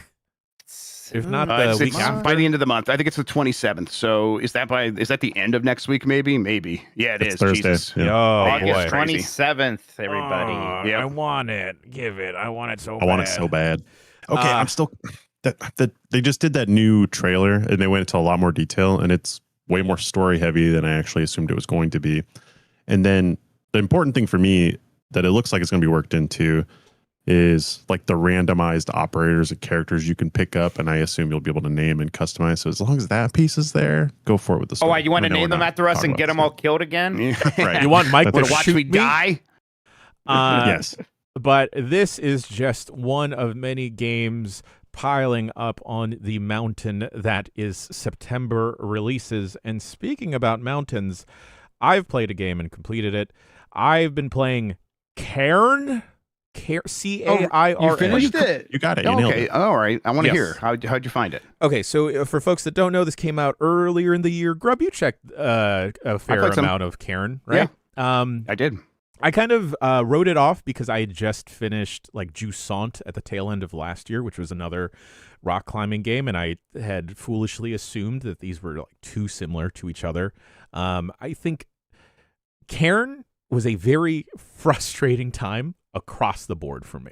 Oh yeah, I did not like the main character. I found her to be incredibly irritating. Her Really? motivations, yes, I did not like her at all. I found she's just trying to go up. she's just trying to go up, but she's ignoring everyone else on the way. Like the bodies or what? That too. Yeah. I found the climbing to occasionally be very clumsy and clunky, that it just didn't work how I needed it to work. And I think I agree with that, by the way, Jan. Where it's that was the thing where I'm like, I didn't keep playing. It's not like clumsy is a bad thing in these games. Like, I loved baby steps, right? But there was something less. I don't know. Not deliberate. I don't know. I just could not. I've not played enough to put it into words. But I definitely was like, this is not. Did you play with a controller or the keyboard, Grubb?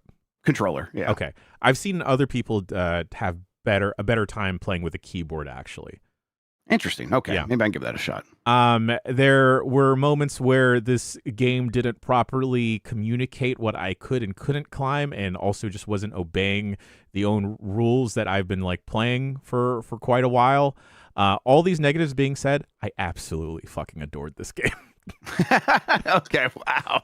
Okay, that's fine. All right. Didn't see that coming. You zigged where I thought you were going to zag. All right. You know, this is like one of those games where like you devote a lot of time to it and you are bashing your head against it, to the point where, oh, okay. Yeah, okay, I get it. There are two endings that you can get in the game. And that comes near the very, very end where like it forks. I chose, let's just say the more esoteric, ambiguous ending, and that little sequence of still maintaining the different mechanics of climbing, but you are then climbing perhaps something else. Absolutely fucking got me. This game really does nail like the loneliness aspect that the character Ava is purposely putting herself through. There are different relationships that she eventually does encounter, different people, and I think she's just so absolutely maddening that you were kind of meant to hate her. You're meant to not like her.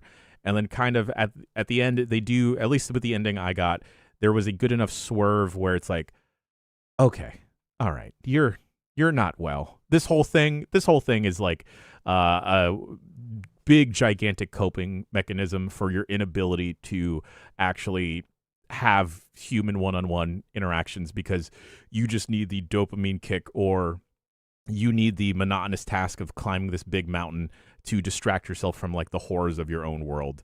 I still do think that the controls are a little bit clunky. There were a couple times where I fell, and I feel like it was the game mechanics itself that failed me there versus like my own ability to like pick the different hold points. For folks that don't know, it's kind of a baby steps. It's kind of a QWOP like where right. A GURP, which was which was the climbing one of the from QWOP, that from Bennett Foddy. He made one like that where you're climbing. It feels like that, but it, like you're right. There's a disconnect between myself and what the character's doing that I don't feel in baby steps. Well, because there's also like, I think the game does thread the needle most like 8 times out of 10 when it comes to like realistic pivot points, and like, oh wow, like this makes sense, this crevice can fit a toe, that kind of thing. There's obviously parts where you're like, you would be a broken mess if you actually tried to maneuver your body this way. But I think for the most part, I found that to be very satisfying. I bounced off this. I really want, I gotta finish this, especially the way you're talking about the end here. Yeah, to get to that ending sequence alone, I think justifies the journey, just because of like how out of left field it comes, and like it just, the ending that it presents you feels like it's coming from a different type of game, and like it is a lot of kind of like emotional esoteric dumping on you, but it feels earned after like the kind of solitude that you have with the game. I clocked in maybe like 10 hours at the end. Okay, so then I'm probably close. You're probably close. I will say I've looked at people speedrunning this game, and it baffles me that people are completing this whole climb from bottom to top in an hour, when it took Shut the fuck up. Yeah. Damn. It's only taking them an hour. No one has reached like sub 1 hour yet. But it's insane because there were multiple sections of this game that took me multiple hours just because I could not crack where my route was supposed to be. Yeah. I will suggest for people curious in checking out Cairn to not switch, but like really look into the climbing mode where you are individually selecting the different parts of your body to climb up. The game does mostly an okay job of auto-selecting which appendage, which arm, which leg is supposed to move next to the next handhold or foothold, but I just didn't find that reliable sometimes. And like you are dealing with like a light stamina system, so I would definitely suggest instead like going with the control option to specifically select which appendage you want to use. I think that is what might set the keyboard controls apart, because then I think you were controlling them with different keyboard prompts versus just one button to select the different appendages. But for folks that want to be very frustrated with a game and not have to fight anything, and you're just fighting yourself and the game, I highly suggest Cairn. I think there's DLC coming out for it. Also, just very slick visuals. It kind of reminded me of The Wolf Among Us in terms of the cell shaded style to it. Sure. Yeah. A game with a lot of style that I've always been curious about. And Chuck, you recently got the means to do this, is Policenauts. I thought you were going to go with the other one. Yeah, I've been playing Policenauts. So I got a Sega Saturn recently, and it's become my baby boy pride and joy. I love this thing. Yeah. It's on the desk next to me. I got a little video cartridge to insert in the back that lets me load up all the games I want on it that I'm ripping legally, of course. And one of those is Policenauts by Hideo Kojima. This is his follow-up to Snatcher. And it's sort of like Cyberpunk. You're a cop, but you're a cop on the moon, an astronaut cop, so you're a policenaut. Yeah. And I'm playing this, and I'm like, Hideo Kojima, you should just go back to this. Go make an anime. Make these. Holy shit. The vibes, the flavor, they're fantastic.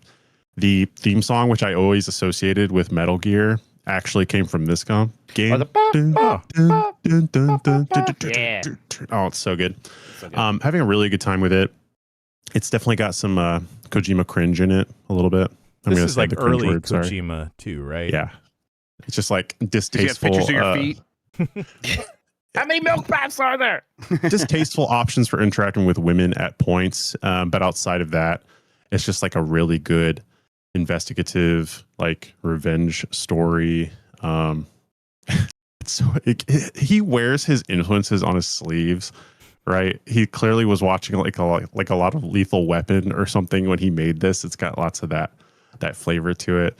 You play this cop that actually I want to act like I'm from the 2000s and I wear a trench coat and I smoke real cigarettes, not these like electronic ones. And yeah, it really plays with that. And it's It has it's a woke really cigarettes? It has woke cigarettes in it, and he's against that. He wants to drink real beer and smoke real cigs.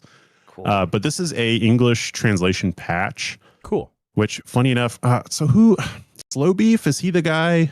I think he was at Bombathon that one time. I think he was a friend of Voidburgers, but Yep. he worked on the English translation patch for this. So it did cool. a lot of it, and I was like, that's funny. So I'm playing that patch, and it's really good. They've done a fantastic job. I haven't picked up on anything that's like that feels off or reads off. It's really lovingly done. There's the PC or PC Engine. I think it might be PC Engine. I forget. There's like a specific Japanese PC format that was really popular when this came out, but there's that version of it, which looks more like pixel graphics. The one on Saturn looks more like an anime. So there are some animated anime cutscenes, but so there's two different versions you can play. I'm playing the Saturn one. It's like lower fidelity, I guess is the way I would put it. PC 98. Thank you, Sean. Appreciate that. Really, really fun. Man, this has been this and Snatcher have been high on my to-do list. I really like point click adventure games, and I really like the Metal Gear Solid games a lot. So this is an intersection for me that I just have not explored yet. I actually looks so cool. I actually stopped playing it. So I played it on stream. It was kind of like I'll just play this as a curiosity. And I was like, wait, this has got some meat on the bone. I think we play it on the site, Mike. Yeah. It's definitely up your alley. I would like to see it through and finish it too. I would love to find time, whether it's in the mornings or one of our afternoons. Me three. We can record or This whatever. guy looks so cool. Yeah, I've always wanted to play this as well. Yeah. There we go. Yeah, it's baller. The 9 Lives and Mist crew meet up, and it's just Grubb and I over there with Chuckin. We rumble. Wow. yeah. We have our own Gets me tournament part of arc the of site, shows. There you go. There we go. Chuck, you've also been playing Deus Ex. That's right, Deus Ex. This has been on my list for a very long time. It's like the most Chuck-ass game that I hadn't played. Hadn't played a single second of. No, I hadn't watched a minute of it. Because I was like avoiding it because I'm like, I know I want to get to this someday. It's on my list. This is the era where I was like a kid getting really into PC games. I built my first PC at like 10 or 11. This came out in 2000, so I would have been 10. I just didn't get this one. Instead, I was doing like Half-Life and Icewind Dale and Morrowind and stuff like that. So yeah, Deus Ex on my list for a long time. This is Ion Storm, so Warren Spector going and joining John Romero in Texas to develop games. And this was the good game they made, not Daikatana, right? which were being made in parallel. Anachronox, was that them, or was that was someone else? Yep. Oh yeah, no, that was also Ironstorm. Yeah. Yeah, this game, it's hard to play in 2026 for sure. I'm playing the GOG version, and then I installed the revision mod, which I'll get into a little bit. But getting it working on a modern PC so that I could actually capture it to stream it, there's some challenges there. So I was installing this revision mod, which is a community supported thing with like a lot of display options and stuff. They did a whole updated soundtrack in this revision mod that you can replace, but chat was like, disable that, go back to the original. And they were right. The original soundtrack is a banger. It's very much like, it's like people watched The Matrix and they're like, we got to make a video game. We got to get this on paper. And it's dripping with that. You're like on, is it Ellis Island? Where's the Statue of Liberty? Is that it? Yeah. It's next to it. It's Liberty Island. Yeah, I'm embarrassing myself. Yeah. But like you're in a military base that's built into the feet of the Statue of Liberty, and you get sent out on like these black ops missions essentially, and they give you lots of moral choices really early. You can choose to knock everybody out or avoid enemies or kill everybody guns blazing. The NPCs react to you and your choices. Like there's this bloodthirsty NPC that's like very into you if you decide to go guns blazing, which is very funny. You have a brother in the game who's like decided to be more of a pacifist, so he's going to have those opinions on your how you take on those missions as well. I will say, like, it shows its age. After just playing Thief the Dark Project, going to this, Thief the Dark Project is a masterclass of stealth mechanics, where I can hide in shadows or I can disguise the sounds that my feet are making, and the game will respect that I've done that homework and done that thing. In Deus Ex, I am 300 yards away, and as long as I'm in line of sight of someone 300 yards away at night, they will see me, and that is frustrating. I do not love that part, but that is like one of very few critiques of the gameplay that I have, because I do play these games like stealth games. I do go for that. Dan's not here to talk about how he plays Metal Gear Solid, right? But I do play that like a stealth game. So I approached this and realized, okay, I need to change my tactics up. So I got like a canister of pepper spray and I have a baton, and my tactic was if I got caught by someone, I spray them in the face, they start coughing, and then I beat them with a baton until they get knocked out. Hell yeah. That's my wombo combo I'm going with. But yeah, really fun. I think I've played like 7 hours of it so far. I'm going to keep cruising through. They let you do some shit. It really is an ImSim where it's like, oh, you want to kill that guy way earlier than maybe the story expects you to? You can go for it. I did run into one where someone, like this NPC, I was like, I want to kill this guy. And I spent probably an hour hiding in vents, popping him in the face, sprinting to another vent, popping him in the face. And chat is all there, just like waiting for me to kill this guy. And then someone looks it up and it's like, oh, he's invincible here. It's like, fuck. Hilarious. I remember playing this, but I also don't remember playing this. It was a while ago. In a weird way. I played it a little bit later because I played it to be on Squadron of Shame podcast, Mike, remember? Yeah. Go through our backlogs or whatever. And I remember at the time being like, oh, it's very much like you can feel the inspirations to the point where it was almost embarrassing in that moment. I've come back around on that where it's like, oh no, I wish everything was like this. This is still so. I don't care if it wants to be the Matrix. That rules. I don't care that the guy's got that gruff voice that is actually fantastic. Yeah, I am an agent with UNATCO, and I'm wearing my sunglasses. Yeah. Someone asked him why he wears his sunglasses. He's like, I have cybernetic eyes. Yeah, that's a great answer. It rules. Good answer. I was gonna say the revision mod I'm playing with, it does a lot of changes. I didn't learn until way too late that it does gameplay changes and not just like how strong enemies are or whatever, but adds more enemies to certain levels that made it insanely hard. Changes the layout of some maps. Happened to Mikey. This is exactly what happened to me with Diablo 1, where it was like, get this mod so you can play it more easily. I'm like, okay, it's like, by the way, it's going to make it harder. Yeah. But why? Don't do that. Yeah, that kind of stuff pissed me off. There should be two different mods. That's two different things. Yeah. I was like, why do I have to like weave in and out of like these 3 government buildings and then drop through a vent and then like escape? There's like 12 soldiers in between me and my exit. And I was like, oh, because the modders did this. Look, I have a lot of respect for the community, supported stuff. They've made this playable in 2026.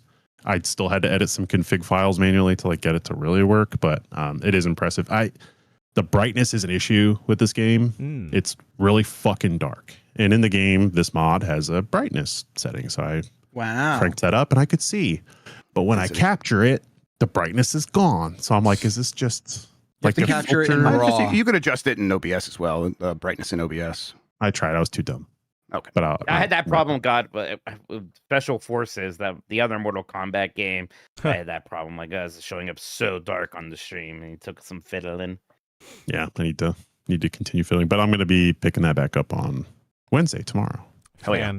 Fantastic. Speaking about darkness, Jeff Grubb, you've been flirting with it with Duskfade, last game I have here on the list. Yeah, so this is that new 3D platformer, very inspired by the PS2 era of platformers. Your Ratchets, your Jacks, and I'll say I played about an hour, not a ton. Okay. But it immediately is like, oh yeah, this feels great. So it's the production value is pretty high. The presentation is one where it's like, oh, they're very clearly setting a tone early on where. I don't know if other people take this to mean anything, but when a game starts, especially a platformer, and it has like the pre-gameplay, sort of streaming credits of like, hey, this feels cinematic, doesn't it? To have the credits up front as we're like getting ready to start the game, and I'm like, okay, so we're going for that very cinematic feel, and that is actually imbued throughout the entire experience. They want this to feel very cinematic to the point where. They'll interrupt the gameplay to kind of emphasize something cool happening visually in the world, or to have the characters talk to one another. But despite that, it still has a nice pace to it, where I feel like I'm moving pretty quickly, and I am enjoying moving the characters around. It is a very deliberate sort of platforming system, where it's not like, oh, you're going to hit the slide button and the jump button and do an immediate long jump. You sort of have to like, okay, start the roll, and then once the roll starts, then you hit the jump button, and it's kind of floaty a little bit, but it doesn't feel bad in any way. It feels pretty good. And then it does have straight up combat. You have a sword that looks a lot like a Keyblade, actually. It's the combat is not Kingdom Hearts, but you could tell that visually they wanted to look that way a little bit. Like he even does the swinging down with the sword and his legs kind of do the splits thing. That's something I associate with Kingdom Hearts. Yeah. This character does that for sure. And that I think the combat, the one issue is the areas of danger are not telegraphed very well from the enemies. So often, even like basic enemies will get behind me. I won't know they're there in any way, and they'll shoot their little like balls of damage at me, and I won't even know what's going to. It's like, and you don't have a ton of health, and that's a little annoying. Now that said, usually I find health after every battle, so I haven't died or anything like that. But that was just like, oh, it feels like there should be some more information imparted to me by the game to let me know that there's something happening behind the character.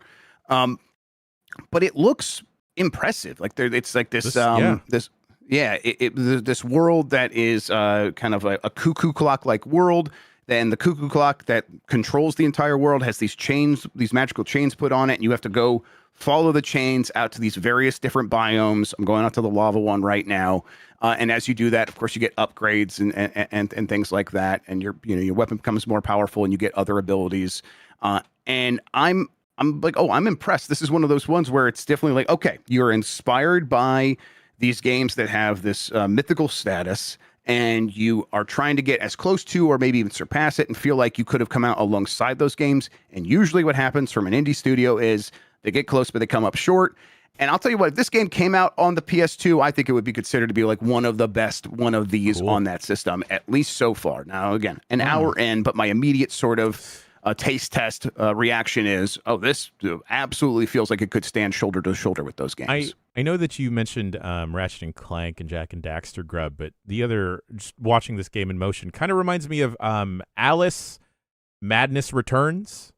God. Shit. Yeah. Whoa. Those action adventure like Alice in Wonderland games. American McGee. American McGee. And I have fond memories of those games. Yeah. But just like the mix of platforming and a like fantastical world, very purpley game. This main character looks like he's ripped from Treasure Planet. A little bit, yeah. Yeah. It looks like if Sora was in Treasure Planet. Yeah, absolutely. Yeah. She should be. Yeah, that'd be great.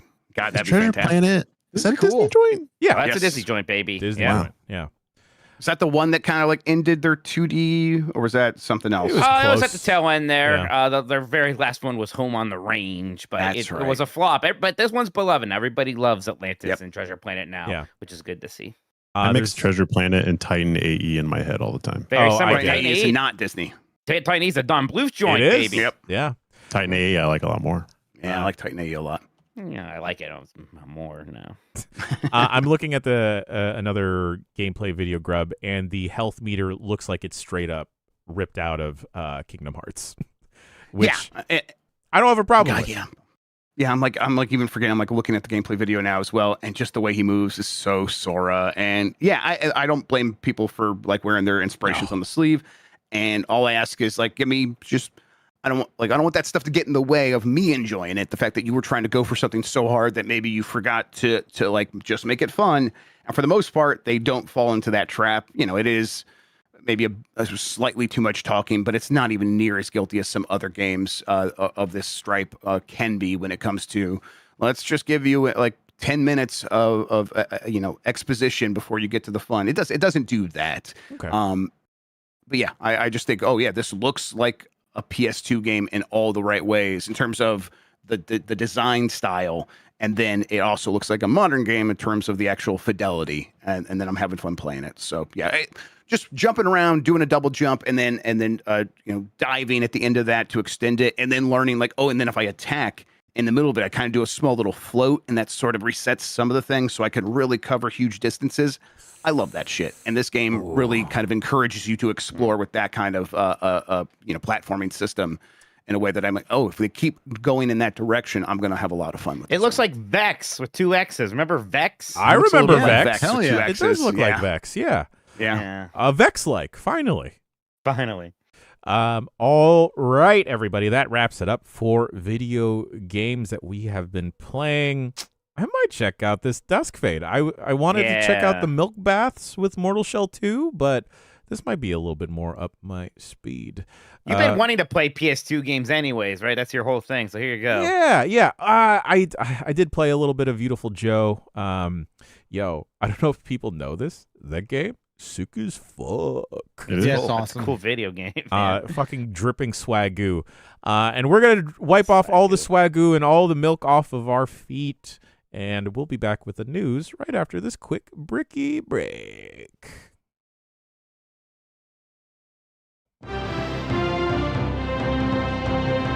This is Jeff Grubb with the news. Jeff Grubb. Alert your Disney adults. D23 was basically a gaming event. It actually had a ton of stuff, but there was some gaming news, including the reappearance, the reintroduction, the re-reveal of Kingdom Hearts 4. Disney announced an original Kingdom Hearts anime to go alongside that will be before the Disney Channel and Disney Plus. We had to meet the teacher last night, and the teacher was excited about Kingdom Hearts. So I'm taking her out of that school immediately. No. Yo, Wow. no. What do you mean? This is how you can grease the wheels. I know, right? Dude. Yeah. Get an early code. Yeah. That's a good point. in. That's a good point. Square Enix showed new Kingdom Hearts 4 footage as well and confirmed a release date of around late 2027. And then they reconfirmed where Nomura, right? Nomura said, hey, there's no chance this is sliding, basically. That's essentially what he said. The game includes a world from the movie Coco, which looked insane. Looks great. Gorgeous. And the game is still planned for Switch 2 at launch as well. Kingdom Hearts fans, you guys were pretty pleased by this? Yeah. Oh yeah. Yeah, I think so. I'm very happy. I think that Coco World looks cool. That weird extended Mickey Mouse playable segment where it's basically Paper Mickey, playable Donald, and Goofy. It's interesting too, the two worlds we've seen, the Disney worlds we've seen so far, the Hades underground area from Hercules, and now Coco. It's two things that are basically afterlives, and we kind of know the plot of this is Sora might be dead, gotta go save him. So I wonder if that's going to maybe influence what other Disney worlds are going to be picked for this game. Along with the kind of obvious rumors or speculation that Star Wars is a likely candidate, and that would also make sense with Force Ghosts and all of that. Yeah, like this game seems very, very real now and very imminent, and I'm super excited. Yeah, I can't wait for Sora to be hanging out with Cassian Andor. Yeah, as that's the dream. Yeah, as Stellan terrorism. Exactly. Stellan Skarsgård is delivering that monologue to Mickey Mouse instead. Oh, I can't. What have I sacrificed? What have I sacrificed? Sorry. Oh boy. My bad. I'm so happy. I'm so happy everyone's happy. I'm super excited. I'm still not the biggest fan of like the redesign to like Sora's look and everything, but I feel like as the game goes on, I'll get used to it and everything. That Keyblade design they have for the Coco world looks absolutely gorgeous. It looks sick. Yeah. I mean, like I get in the context of like there's kind of a gimmick where he's in a world and he looks more realistic, right? Like, you know, I get it for that. I hope there's not too much of that stuff. There's got to be a lot of it. I understand, but I was certainly much more excited seeing Coco and seeing Donald and Goofy go on his shield and become a Beyblade, right? More so than seeing a Heartless attack a city like he was Godzilla or something like that. Yeah. Shouts out to my Mexican familia for being in Kingdom Hearts. What were the big criticisms of Kingdom Hearts 3? I never played it. If I threw out like what my understanding is, people were like upset. Like Frozen didn't really feel like it integrated with the story. It was just the story of Frozen again. Is that real? I don't know. That's always been a thing with some of the Disney worlds where it kind of just feels like we're doing the Spark Notes version of the movie, and those worlds aren't usually the best. My bigger issues was just difficulty tuning was really bad. The game was just really easy with weights. Basically, every 5 seconds, you got some version of a limit break that would kill everything. Like summon Big Thunder Mountain, or now your Keyblade is turning into a giant yo-yo, or now Donald's going to shoot 5,000 fireworks. I'm like, this stuff looks cool, but like, let's space it out a little bit. So there's that. The story also it got a little ridiculous, and it became a little bloated, and Kingdom Hearts? Yeah, I know. Even for Kingdom Hearts. Now, I don't know if that's probably still going to be a quote unquote problem, but you could do it in a fun way. You can kind of do it in this sort of cringy, obnoxious way. I think I'm one of the few people that didn't have that many qualms with Kingdom Hearts 3. I really liked it, and I'm hoping that's not just looking at the past fondly, and that you find out that Donald Duck at one point was the most powerful mage in Final Fantasy because of that stupid Zeta flare. God, what a fucking moment! I still enjoy Kingdom Hearts 3 also. Yeah.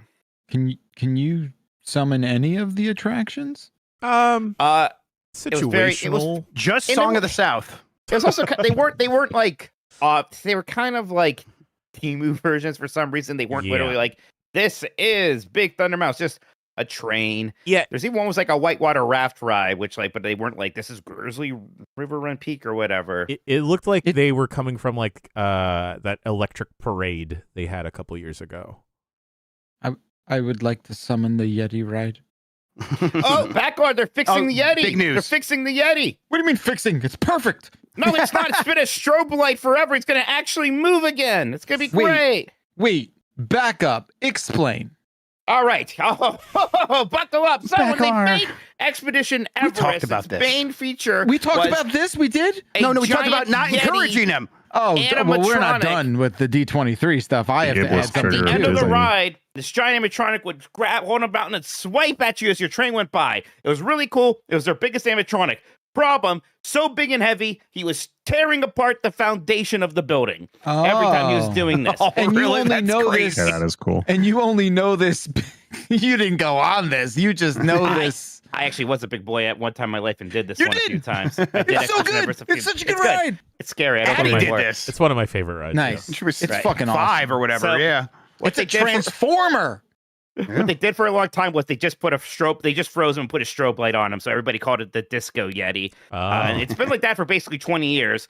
And now they announced that they're finally, I think because like there's like smaller, less heavy parts they can use now. They're going to finally be able to go in Carbon there and fix the fiber. Yeti. Yeah, carbon fiber. Yeah. They made him an again. avatar. That's sick. Great.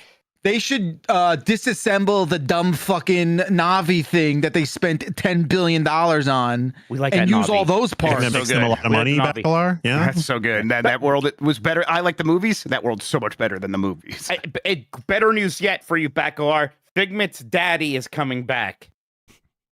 Figment's daddy. Dreamfinder. Yeah, he's back. Figment. That was the what? that was the one Purple last Dragon. thing of their parks panel, which was like a 2-hour-long musical extravaganza hosted by Neil Patrick Harris. The one last thing is Dreamfinder's coming back, and we all lost our minds. I didn't know Figment had a dad. I thought he was built in a lab. No, Dreamfinder imagined him for us. That's With a song. Inches of girth? What? Yeah. That 2 tiny sucks. wings, eyes big and yellow, horns of a steer, but a lovable fellow. We get it. All right. Well, that's tremendous for Figment and only Figment. Simpsons is also a Disney property, and during a Simpsons panel, Matt Groening appeared to accidentally reveal that the original Simpsons hit and run is coming back in some form. That's exactly what he said. Although, Accidentally. Yeah, like he probably wasn't supposed to say because video games are so secretive, but also he might not be fully tapped in, might not care about this as well. So it's like maybe he doesn't know what he's talking about. Chances are, though, we've had rumors this was coming back. It probably is, and who knows when we'll hear about it, but I imagine soon. This feels like the kind of game that would do very well if they brought it back and did a decent remaster of it. Yeah, I mean, it's such a good game. I'm like a little bit like, I don't know what exactly Matt Groening thinks he knows or heard or read on the internet and is maybe confused. I don't know. This game should come back. Yes, definitely. People want they want it to come back in the animated style, right? To really look. I mean, like, there was like a fan effort to make that happen, and Right. it looked incredible. Yes. Fortnite theme park update. Disney is linking Fortnite to the real world Millennium Falcon Smuggler's Run attraction at Disneyland and Disney World. What? Completing objectives on the ride can unlock Fortnite content tied to a new Smuggler's Gambit Island.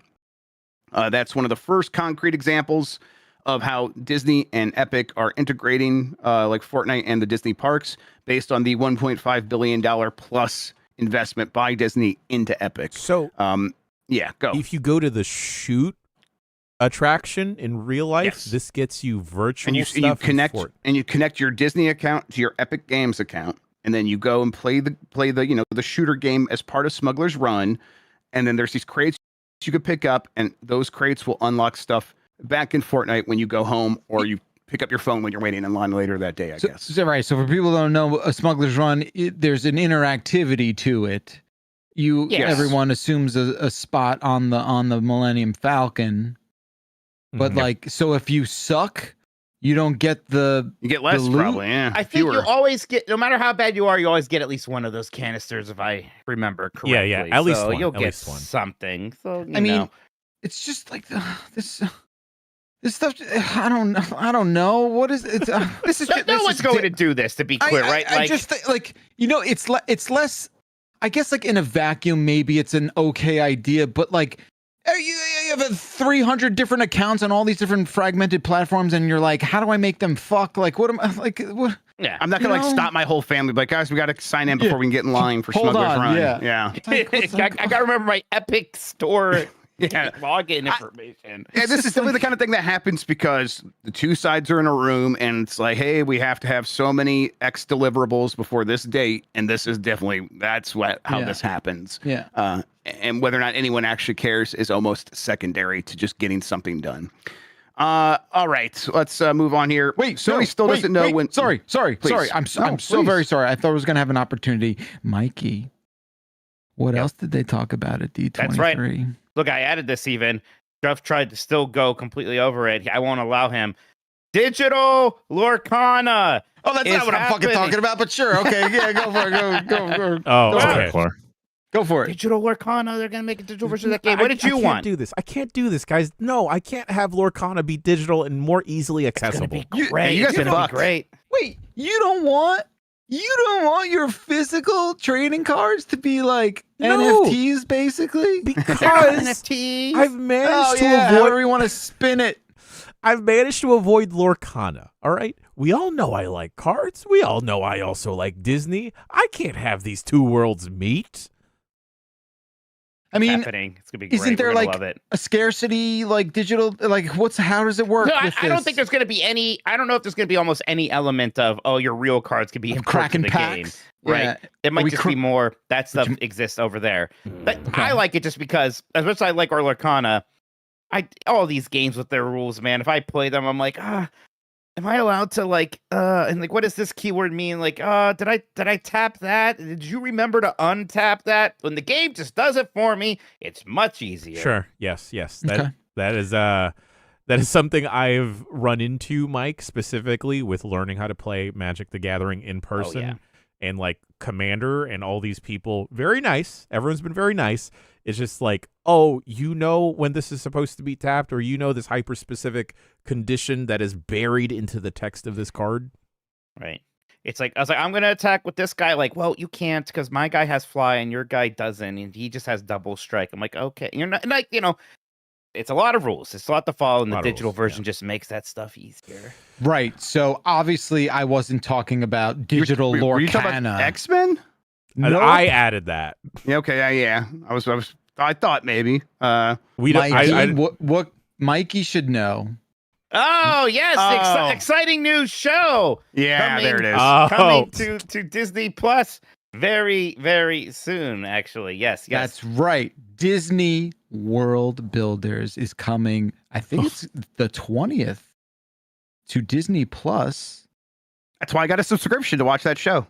and you will be doing me personally and my family a great deal if you watch this because It's a Bacalar production. it is a literal Stacey Bacalar production. Wow. Hell yeah. Thank you for supporting my wife, Mike. You're welcome. Yes, Alright. that's the only reason I have any interest in this documentary about Can- Disney theme park. Can Stace get us to Club 33 now? You know, it was funny. Like, we didn't even explore any of this, and I was like, I think you have like connections now. Like, and she's like, yeah, obviously. And I was like, we need to take advantage of this. Yeah, that's right. Ooh, man.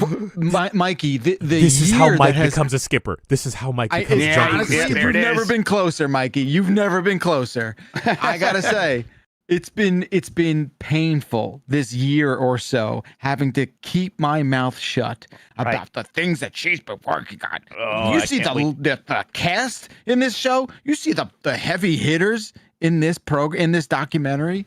It's very exciting. You could check out the trailer now. Thursday, it is releasing on Disney Plus. Go watch it and watch the credits. You could see Stacey's name. It's very exciting. I'm excited. Are we gonna punt Disney out of the podcast now? Are we done? Are we Disney? I think They're so. suing, Yeah. Disney suing Hey. Trump. Did you see that? That's cool. Oh, Okay, I'm back cool. in. Let's go. That's cool. I don't want to spoil anything, but I'm just very excited that we're finally putting the fucking B team to bed with the Avengers and going with the A team, who's always been cool, the fucking X-Men. Anyway, Hell yeah. They did not announce Wolverine, right? Do we like they Cyclops and I Jean think- Grey and No stuff? Wolverine. I think No Hugh Wolverine Jackman recast. is gonna be Wolverine forever. I mean, they how- might still what do is- more. Yeah, I mean, Still they're have still. a new one. They're Yeah. gonna say Wolverine for Secret Wars, right? Because this is another kind of two-parter thing, really. So you gotta say something Probably. for that. Yeah, they'll have multiple Wolverines in the Secret Wars for sure. Yeah. I saw the all right. graphic where it was like Hugh Jackman's been Wolverine across 3 Jean Grey actresses, and it was like, Yeah, because he that's- does not age. Something's that's a lot. hing to Hugh. It's the What's power of happening? music is what It keeps is. him Yeah. young. The boy can sing. The interesting boy way that can he sing. belts was ha. The greatest showboy. this promise in me start. Sony still doesn't know when the PS6 launches. Sony CEO Hiroki Totoki told the too. Wall Street Journal that Sony still hasn't fixed the launch date for PlayStation 6. Component shortages and high memory prices are making the timing and pricing decisions difficult. Analysts who had once anticipated 2027 are now reconsidering that assumption.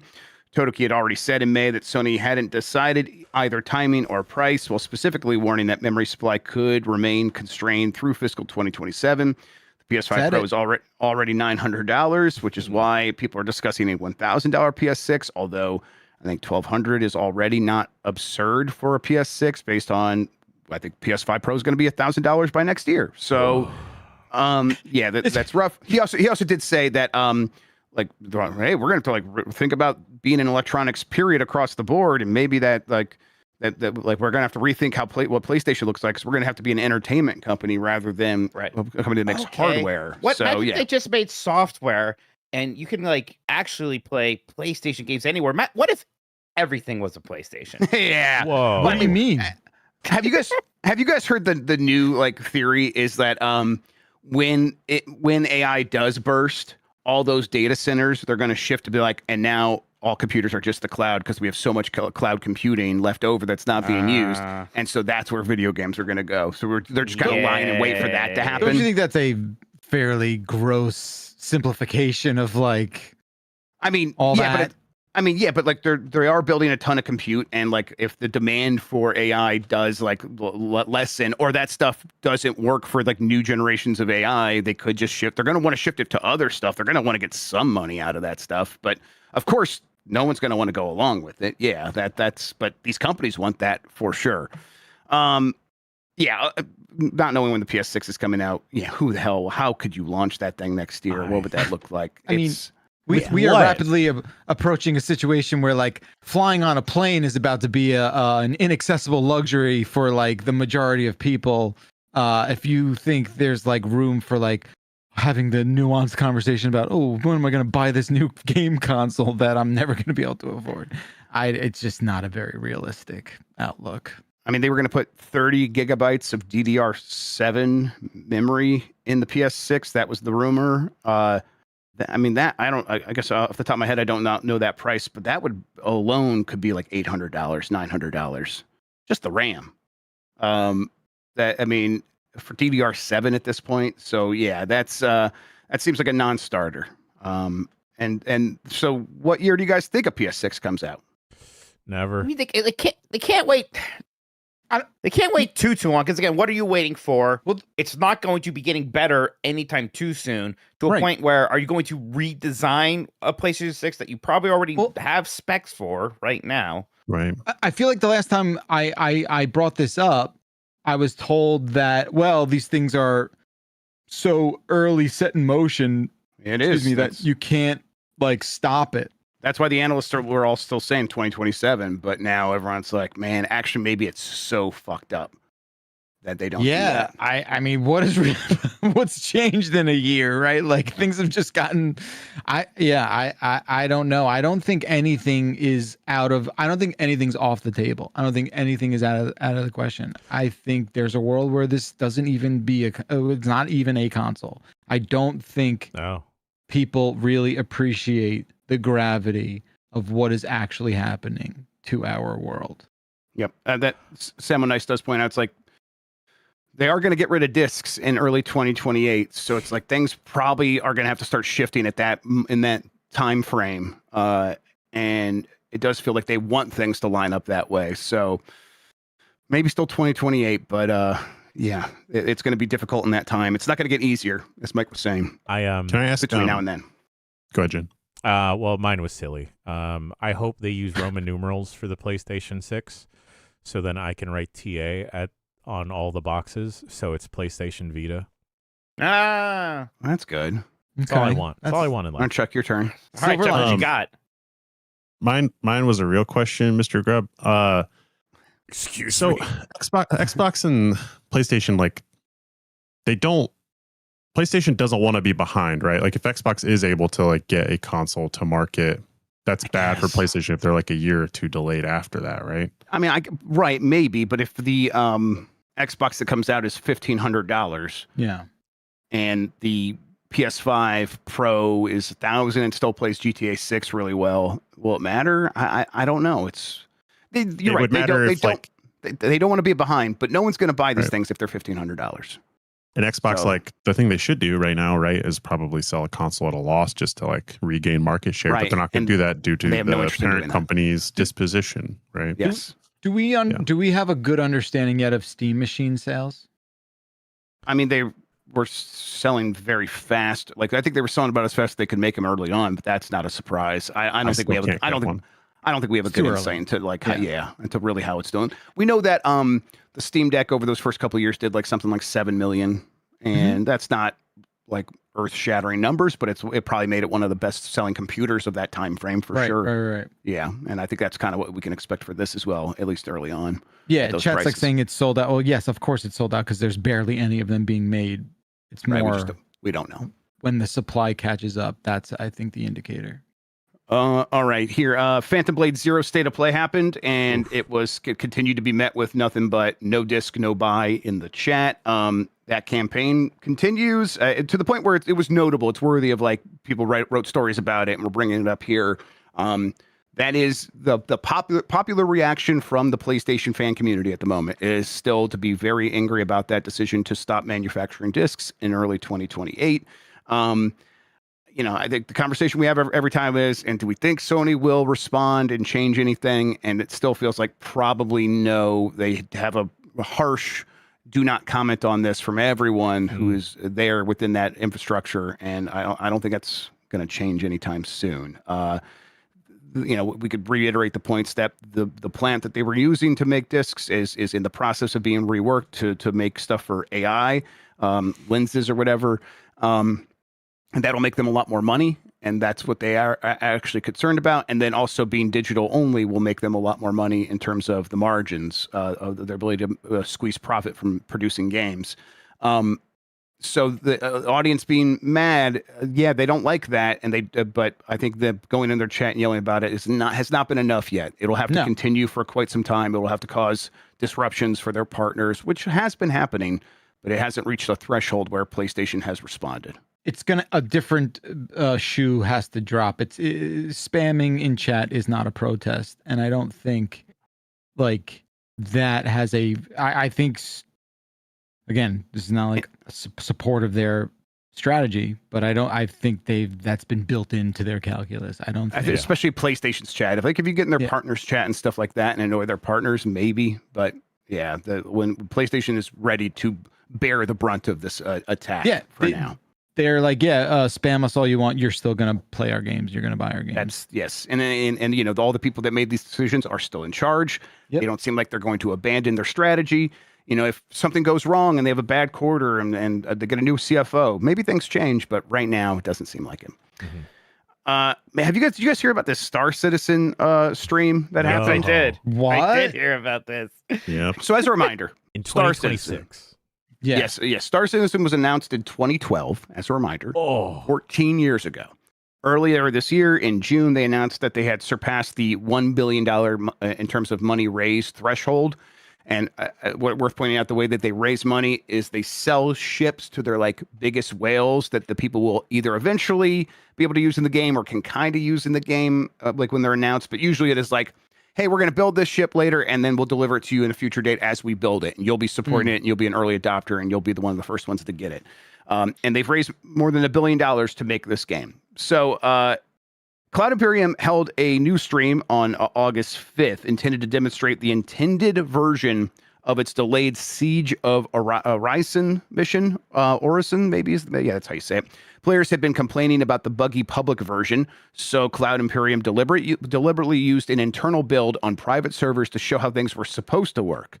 Over roughly 90 minutes, the developers encountered weapon problems, inventory failures, desync, poor AI, performance problems, and ultimately wiped the mission. Tension between the participants became increasingly apparent.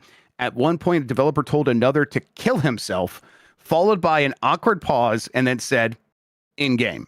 Oh my God. Okay. At the end, content director Jared Huckabee told the developers running the demonstration, "It's your show, wrap it up." And this lands particularly badly because Star Citizen was announced in 2012, raised that $1 billion.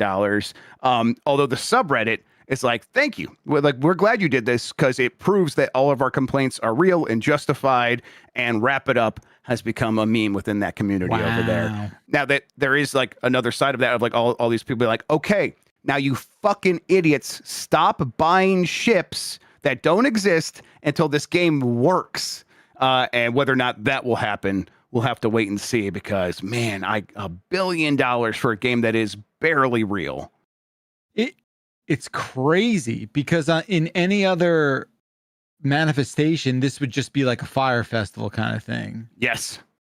but it's just not. It's got It's some the sort most of successful failure ever. yes. It's got that one of those a reality distortion fields around it or whatever. It's buck wild. This is this game specifically is one of those weird games that broke containment and got to some of my normie friends, and they were like, "I can't fucking wait for this.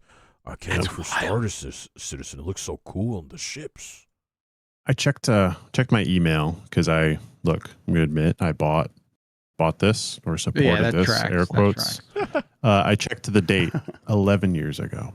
Wow. Holy moly. In my Okay. inbox. Can we do, I know that's happened on the website before, check-ins on this game. Should we do another one sometime soon and just see what you can play? Like what is there? Okay, I got what we're gonna call it. We're gonna call it the chuck-in. The chuck-in. Chucking in. Yeah, gold. Man, he's I'm grimacing, but I think he likes sit it. on that for a second. Yeah, let it marinate. I've Let it not tried marinate. it or played Octua. it since then, so I don't know what I have and what's in there, but Man, maybe. I'm curious to see what that thing actually is. All right. Warren Spector is retiring. You mentioned him earlier. Deus Ex creator says he's stepping away after nearly 44 years in development. He most Crazy. recently made Thick as Thieves. Other sides subsequently laid off most of that game's team and ended post-launch support. Spector says the industry is, quote, just not as much fun for me anymore. Oh, Although he admits there's 3 games he still wants to make. But yeah, that's, he's stepping down, stepping away. It says it just isn't what it used to be, which I think, that's easy to imagine being in that situation of like, maybe similar to the rule changes in college football where like all these coaches suddenly left. You're like, why'd they all leave? They're like, it changed so much, like trying to recruit people, that this is not the thing I grew up in within and understand anymore, and I don't want to do it. And I feel like what you have to do to maybe get money to get your game made today has probably shifted so much and maybe become impossible that you can't focus on the fun parts if you're Warren Spector, which is making cool MSIMs and stuff like that. Instead, he's got to be nonstop business person. I bet that is a little miserable for him. But Warren Spector had a legendary career. Right. Cool dude. Made some amazing games. Yeah, and he, there was a lot of frustrations with System Shock 3 for a while, and that game kind of losing funding and basically seemingly in development hell, or not even development hell, just probably is likely dead. Thick as Thieves happened recently, didn't seem to make much of a splash, unfortunately. So I bet there's been a lot of frustrations just trying to get games to come out and get attention. But boy, what an incredible career. Just all the, Ultima Underworld, a lot of the important work that he was doing at Origin back in the day. And then, of course, that leading up to working on those early immersive sims, Ultima Underworld, System Shock, and Deus Ex, like we just talked about. And I have this connection too, because the first game I traveled to cover was Epic Mickey, where he took us on this tour of Disneyland, and I made him sit next to me on Space Mountain. That was a really fun time. And I actually got to talk to him again recently at a Games Beat event that was in California just a year or so ago. And I always liked him. He was always just an interesting, thoughtful, pleasant person who has just made some of the most impactful games, especially in that immersive sim space. So yep, if he really is done, just well done on a fantastic career to Warren Spector. Let's get these other ones out of the way quick so we can talk about some breaking news. Fortnite reveals its video game crossover event, Chapter 7, Season 4 Override. It's got Sora, Crash Bandicoot, Spyro, Mega Man, Persona, Tetris pieces. It's like in the Mortal Kombat, like Sub-Zero's in it. Yeah, Sonic. Yeah, Sub-Zero showed up before, right? But like he's probably going to be a part of this, right? Because there's some now event surrounding these characters. Sonic was a major reveal. It seems like people are excited about it. Actually, there's a lot of interest in this from people who have been into Fortnite. I'll wait to see kind of more what this entails. Saber CEO Matt Karch apologized to Stella Sacco, who he kind of beefed with in a statement previously when she said that she was fired and replaced by AI. He wrote a message to her that she said was very heartfelt and that she accepted. And then since then, they've also updated the usage of AI on Steam for their game, a rideshare stimulator, confirming that it uses AI voice generation, AI written dialogue for its endless free ride mode, and a mix of human-made and AI-made music for its radio stations. So people frustrated with that behavior toward a former employee, and then also not liking AI, likely this is not necessarily going to evaporate for them. but at the very least, people were happy to see that Stella Sacco seemed happy with the apology. And then codes for FromSoftware's The Duskbloods network test have been sent out to participants. I think I got mine somewhere, but I saw some people downloading it and waiting for it to start. It is a stress test, though, so you have to play during certain times. For example, 6 a.m. to 10 a.m. Eastern time on Friday, or 10 p.m. to 2 a.m. on Friday, Saturday night. These are Eastern times again. There's other dates and time, but they want to like compress when people are playing so they can get as many people all in at one time so they could see what their servers are going to do. Let me in. Okay, so breaking news, and so that means that these details are going to be somewhat nebulous, but GTA 6 leakers are demanding some stuff from Rockstar because there's been a new, potentially major leak. One person here says, can now confirm another video leak has occurred. This appears to be a major data breach again. There was a video of one of the main characters, Jason, playing basketball going around. Now there's other clips, and I haven't read this yet, but let's see here. New GTA 6 leakers demand released. This is their demands. They are actually behaving like Anonymous, that old like hacker group. God. Like, yes. So they have their list of commandments, and they said, let me see here again. That they said they won't stop leaking if you are a target company violating these commandments. All right, so here we go. Commandment 1, thou shalt not sell digital pre-orders. No consumer shall pay for a game through digital storefronts before release and independent review. Physical pre-orders for tangible media remain permitted. Okay. Pre-orders. Wait, say that again. I need to really. Okay. Yeah. Let's all process this together. Yeah. Okay. Commandment 1: thou shalt not sell digital pre-orders. No consumer shall pay for a game through digital storefronts before release and independent review.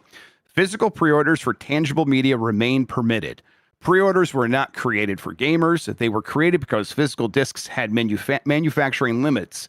In digital distribution, there is no inventory. There is no stock shortage. A digital company cannot sell out, yet publishers kept the pre-order system and stripped away its only consumer benefit. Now gamers pay early and receive nothing in return except a countdown timer and a cosmetic skin. Isn't it like you actually don't get charged until it actually gets delivered? I also, I just, this energy just, okay, keep going. It's off-putting. If publishers want revenue before launch, they can press discs, print boxes, put them on shelves, earn that money through physical production. Commandment 2: thou shalt not sell fake single-player DLC. No publisher shall sell access to single-player content already present in the base game files the consumer purchased. This means no unlock keys, no 1 megabyte placeholder files, no toggling a variable from locked to unlocked for content already on the disk or in the download. When someone pays $70+ US for a game, they bought the data, all of it, selling them a file that flips locked equals true to lock equals false for a single player mission, character, weapon, or story chapter is charging them twice for the same product. Nipples. Commandment 3: thou shalt preserve single player content. Any game featuring single player content must include an offline fallback state. When server support ends, the publisher must release a final patch that unlocks all single-player content for local, indefinite play.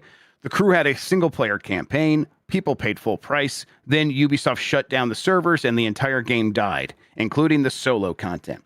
No refund, no patch, no alternative. Single-player content depends on one thing: the hardware the consumer already owns. Bricking it when a server goes down is theft. And then final word: these 3 commandments are the floor, not the ceiling of what is acceptable. If publishers violate them, they will be targeted. CyberLeak, which I guess is this group's name, and it's LEEK, so the vegetable, will continue to disrupt their operations until they issue a public statement and an apology with a concrete commitment to fix the harm they caused. No private negotiations, no quiet settlements. The public sees it or the leaks do not stop. Publishers should be aware, if CyberLeak can reach Rockstar, no one is safe. This is a message to all big corps: behave or be the next target. Yeah, I mean, look, they're not like, like, yes, we get it. All that stuff does suck. It's just commandments. Also, this very much lessens the likelihood of any of these things happen, because it will look like you are negotiating with the people who have done damage to you, and you cannot do that.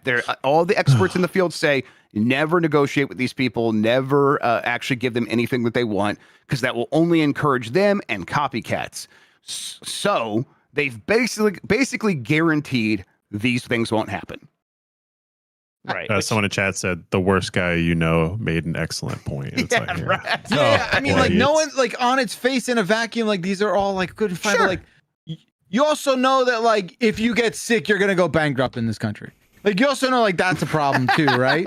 You also know that, like, if anyone in your family gets like really sick, you're gonna lose all the money you have and everything, and like that's also probably a bigger problem. And maybe some of that energy like goes towards income inequality and all that other stuff. I get it. And it must be awesome to like have the luxury of like arguing with this problem. I get it. I think we're all aligned, but like, I don't know. I don't think this way. There's definitely something to be Well, said it's for on like multiple fronts. Rockstar and Grand Theft Auto are big targets, so this is going to put them on the map, and maybe they can turn their stuff towards other stuff. But obviously, it's just, I don't know. It feels like cosplaying as revolutionary sort of behavior, and that by like pubeless LARPers. Yes, I get it's it. cringe. Like Yes. like Harper's. I don't know. Pubeless. Fine. Yeah, like again, like we all like really just grind our teeth and cringe in agreement because we, spiritually are aligned, but also are repulsed. Yeah. I don't know. Commandments. Yeah. At least have 10 of them. Least You're going to have sunglasses. commandments. Yeah, right. Yeah. Like, three, Yeah. three commandments. I don't These know. feel like bylaws, Make it a fun rap or something, like the crack commandments. right? Do something here. I don't know. I mean, we're gonna get all like the things they're leaking. I just wait. Maybe you guys aren't gonna be able to see that, but I'll send you guys one of the pieces of footage that's out there of Jason playing basketball, and it's I saw it. Finelli? okay, you guys. Yeah. Jason Finelli sent us a picture of him playing Every basketball. time he drains a bucket, it goes birds. Go Birds. Go Birds. Go Sixes.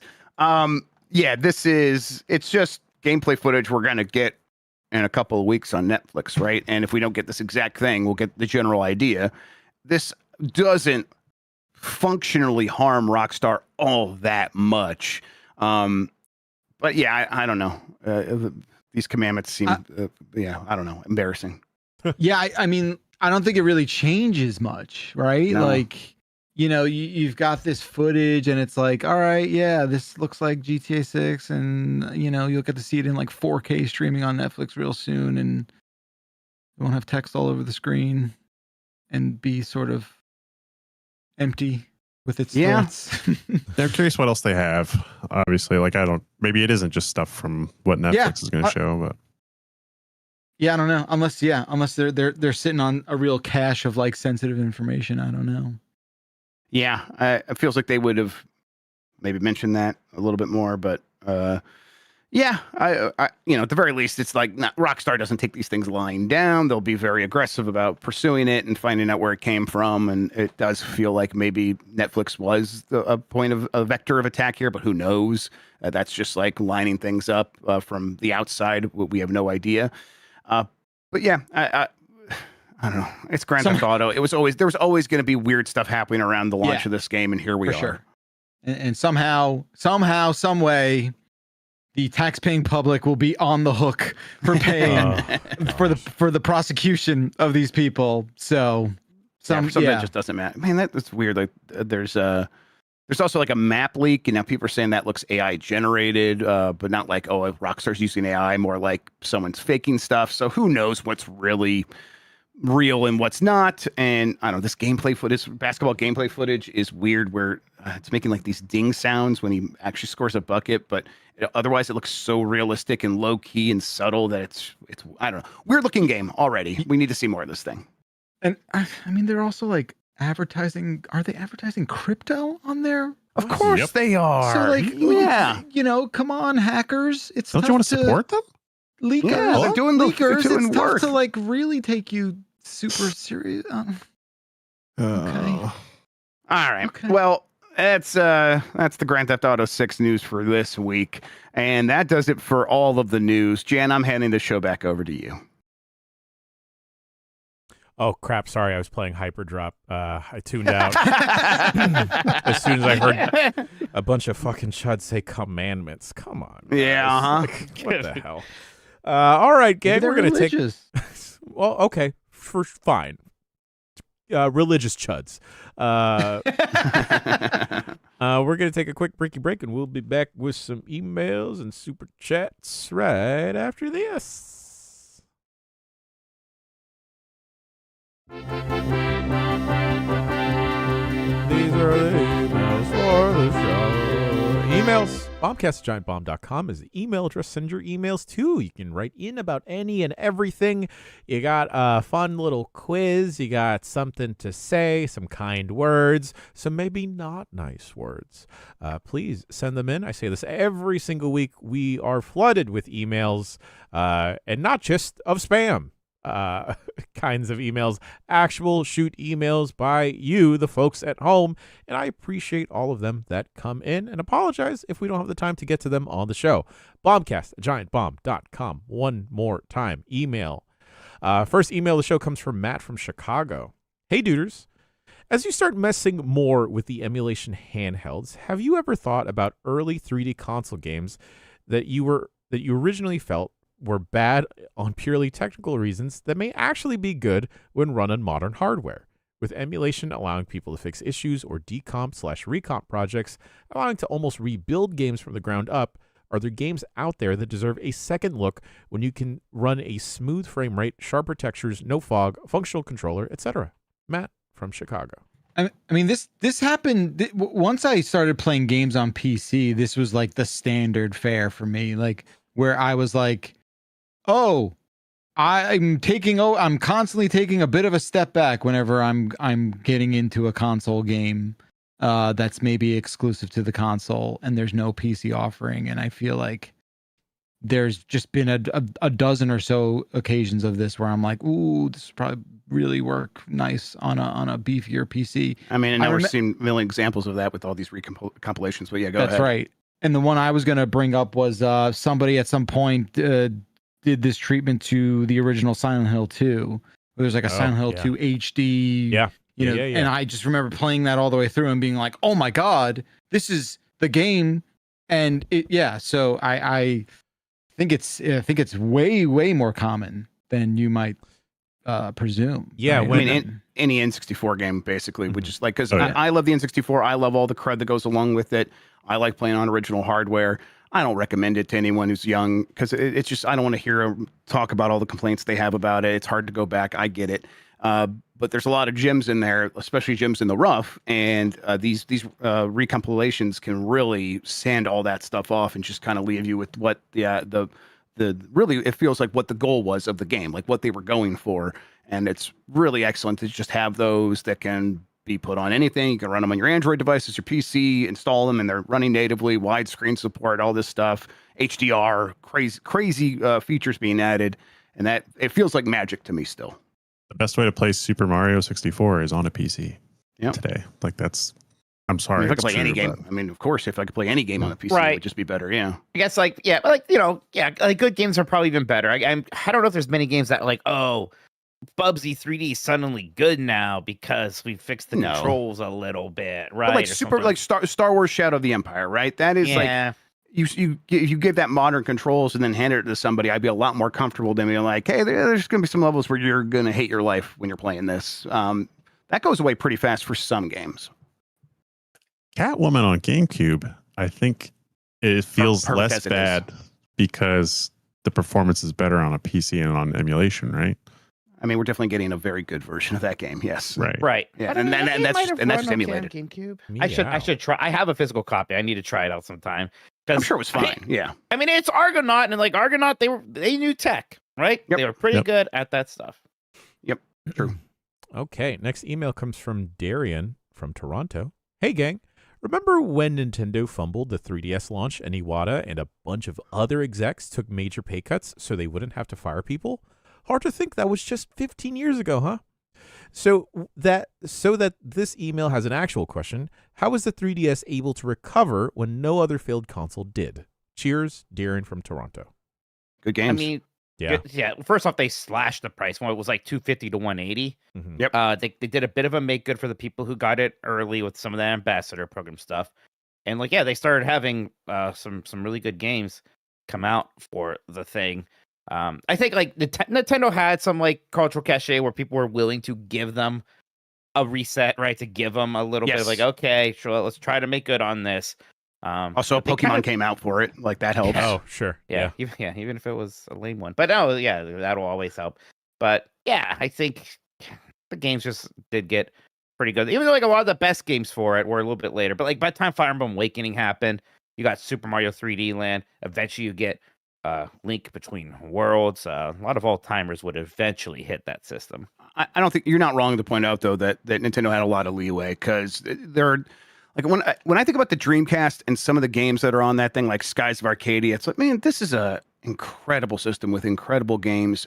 There's no earthly reason it should have failed other than everyone was done with Sega after the 32X and the Sega CD and feeling burnt by those things, and the Saturn, even if you were outside of Japan. And so, yeah, and great games can save some systems that can't save everything, because the Dreamcast absolutely had great games.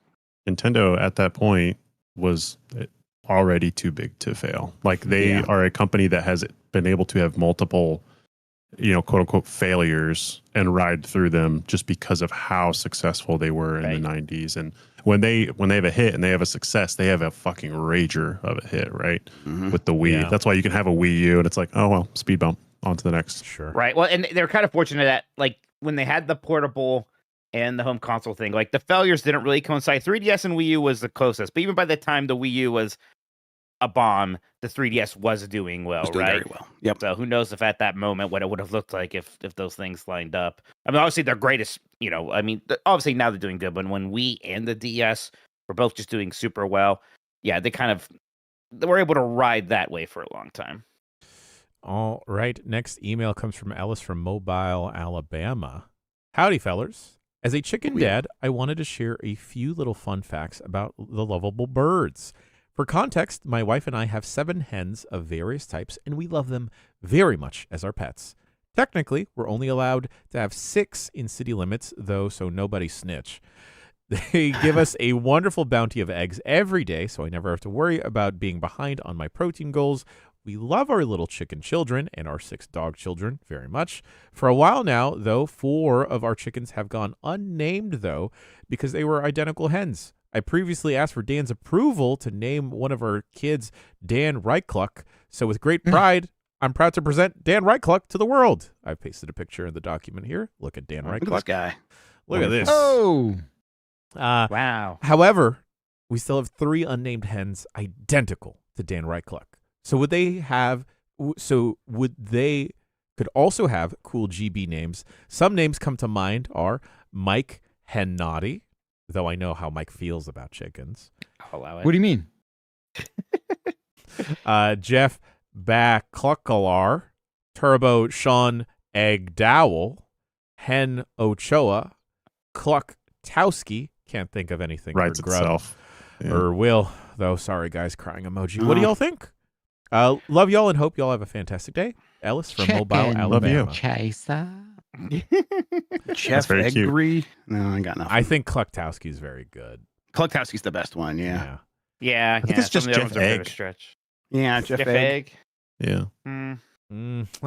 Jeff, be more chicken words. Jeff Baccalar. Oh, that's good. That's the best That's one. There you go. Yeah. That's better. Yeah. Good stuff. Baccalar. That's good. That's very good. It Cluck-Towski, wakes us Jeff up in the morning. Baccalar. Yeah, I think that's all I got for eggs.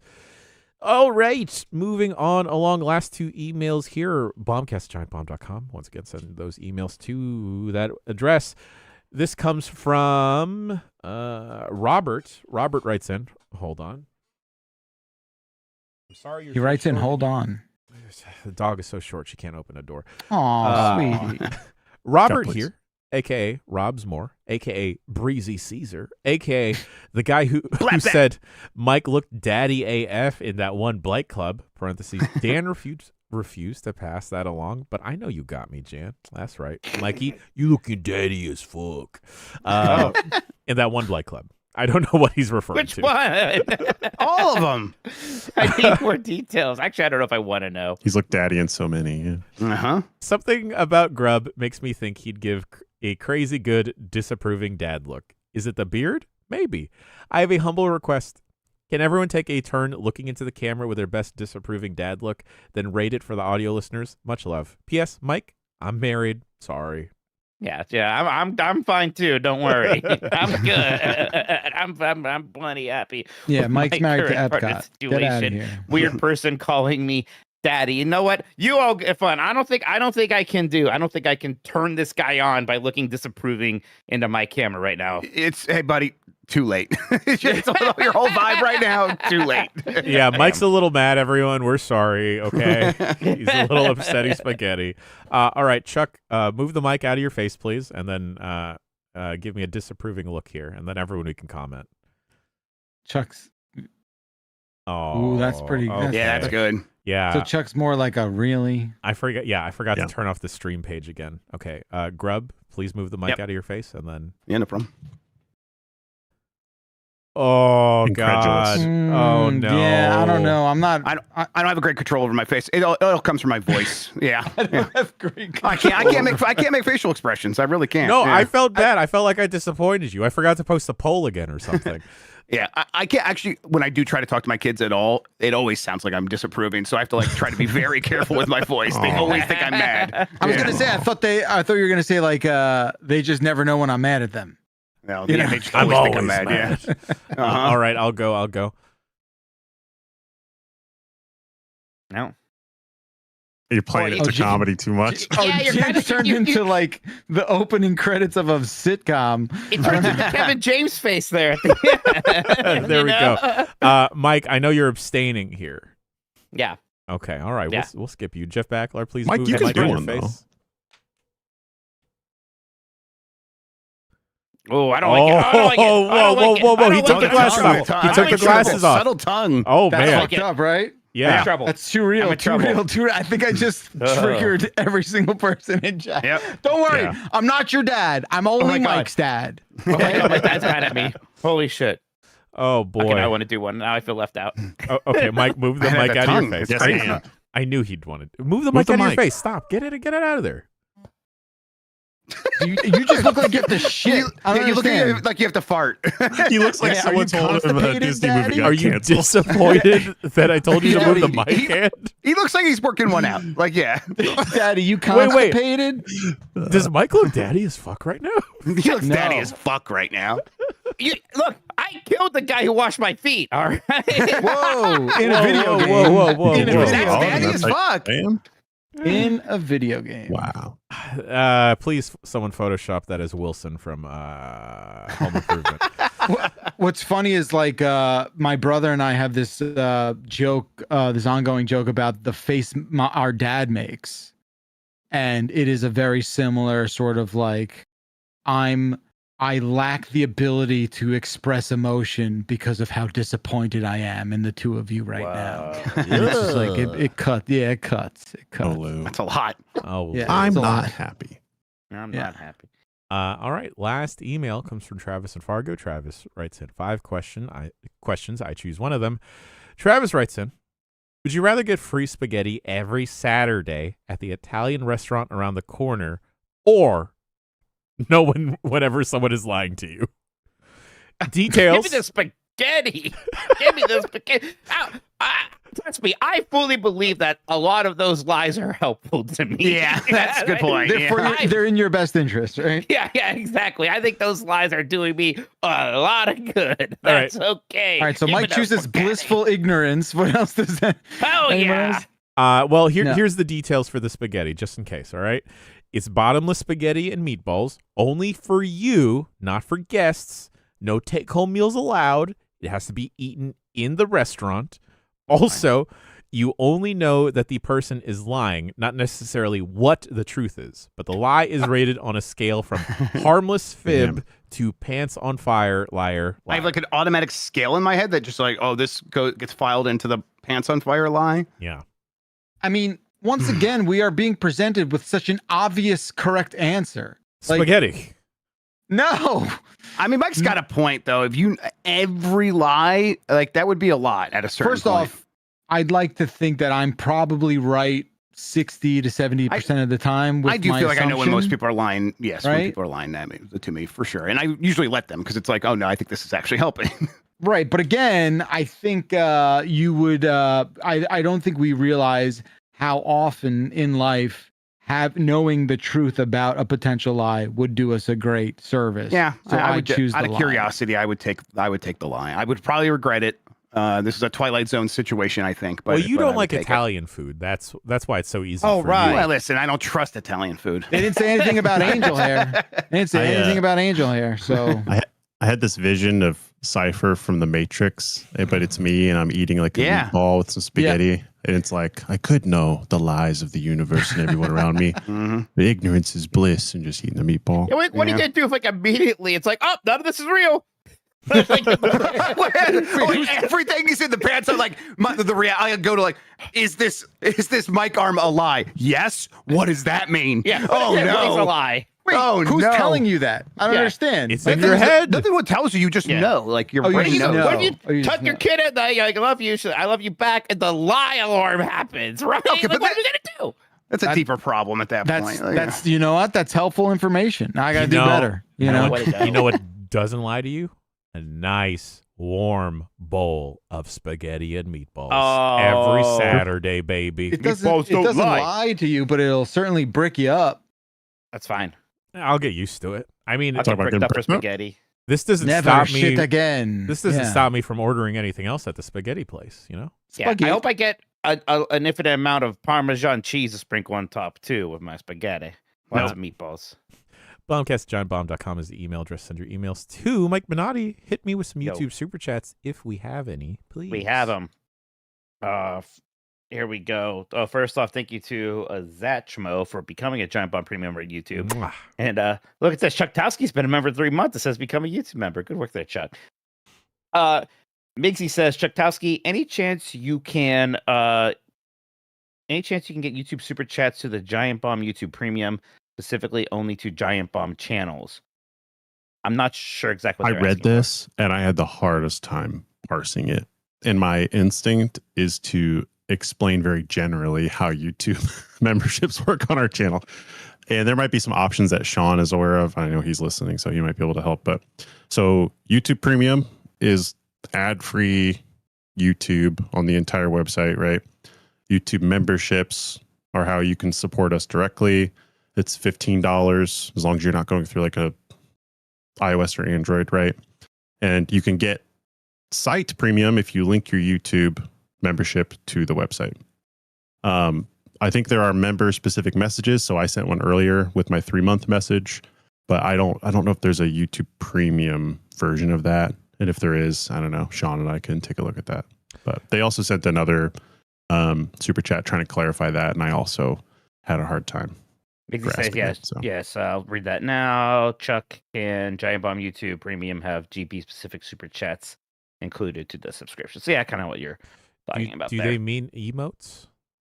I don't think they mean emotes. There Do are they- specific emotes for members, though. Do they mean that they want specific YouTube super chats to go directly to that Giant Bomb member? So, like, someone sends Backlar I $5? can't imagine. It would never work like that, to be clear. I don't think that's what they mean. It only works for me. You can only send me This emails. is how we pay. This is how we had to pay Chuck. click the Venmo button. Yeah. I need money for my services, Oh, Chuck. he's so greedy. Not a team to player. have a home and a living. Oh and- my god, he's going on about it Oh my again. gosh. Yeah, Sega Saturn didn't pay for itself. Markatron says, I need Mike to say Shiat. Shiat.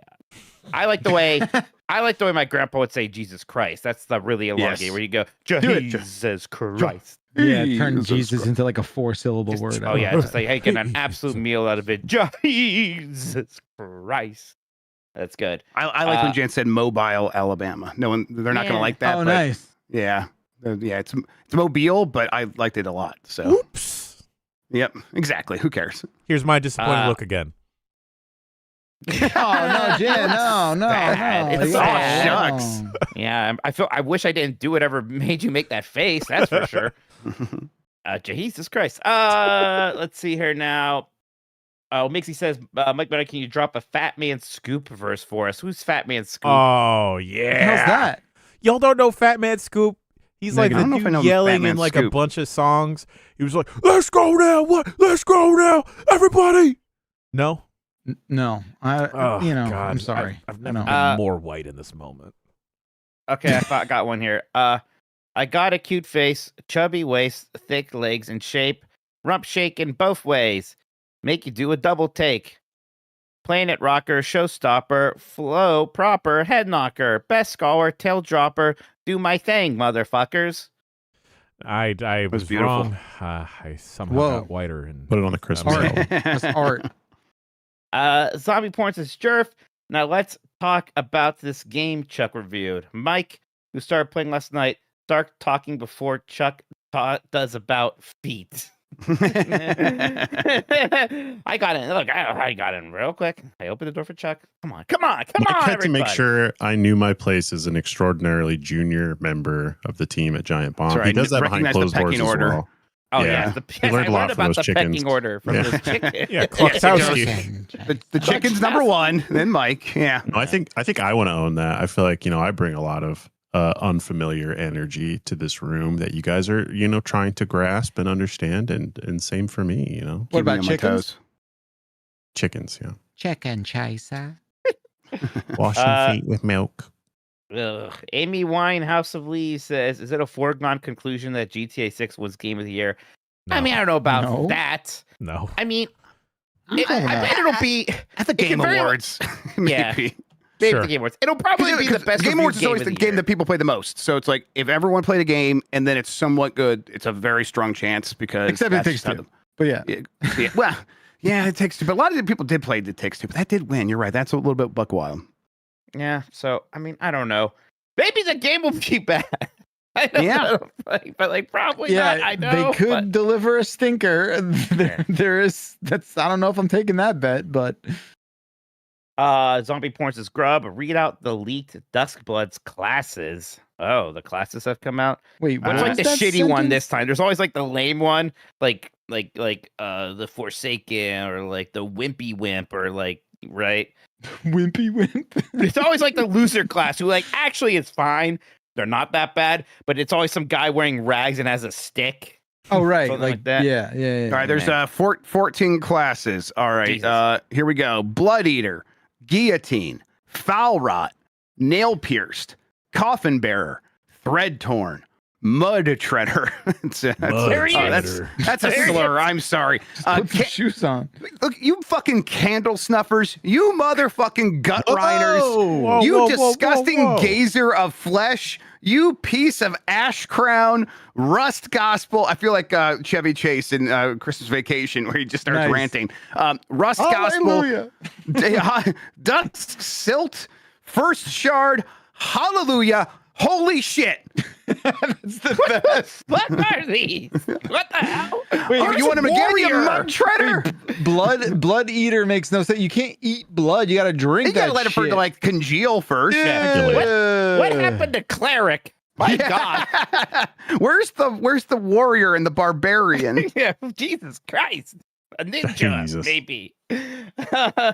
Let's see here now. Scad Party says, Mikey, did you ever need to look something up in Epic Mickey when you played it back in the day on One Up Super Guides? Perchance it was one of the first few guides I wrote for them. Oh, You just I don't called think up so. Warren, your friend Warren Spector. You're like that Yeah, you rode yeah. Disney rides with. How do I do this? I think I was still purely a game facts boy at that time, to be honest. Honestly, I might have got. I'm trying to think if I got the game earlier or not. In which case, I may not have been able to do much I guiding. think you reviewed it. Yes. Okay, so here we go. Mixie clarify. What I mean is, super chats set the Giant Bomb, such as now, and not be charged extra due to signing up to Giant Bomb monthly premium and through so- YouTube. Yep, and you get one of those, I think, every month. Like I used mine for my 3-month message. So it's very similar on Twitch. I think you can send text when you alert that you've subscribed again. Yeah, definitely. All right, well, there you go. And that's it for the super chats. Thank you, everybody. Appreciate it. Thank you, everyone, for sending your YouTube super chats in. Fat Man Scoop. Ladies, fellas, ladies, I don't hear it. You don't hear that? Damn it. No. Nope. Ugh, never Is mind. he just the guy who's like, come on, ladies? Like that? Exactly. Ladies, fellas. Where my Yeah. coffin bearers at? Just Exactly. rap so many rap songs. I can't. Ah, gosh, you need to know the difference. Folks at home, that about does it for the show. Boys, what do we got going on for the rest of the week, huh? Are we doing giant big walk tomorrow? It looks You like are. we are doing Giant Big Walk tomorrow. Which, by the way, I gotta say, I don't get to do a lot of streams with everybody. That was that was so much fun. Wasn't That it was- just so pleasurable and enjoyable hanging out and yeah, God, a good time. And, Yeah, it sounds fun. More than anything You else. Shut up, Chuck. We're Enjoyed. talking. More than anything else, it was like legitimately funny. Like Yeah.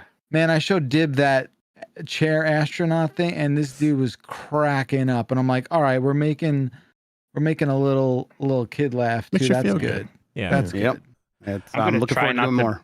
I'm gonna try to not be so angry this time. Thank though. you. We Thank understand it's just it's your personality. Yeah. It's who you are. You are the bad It makes boy it- of games media.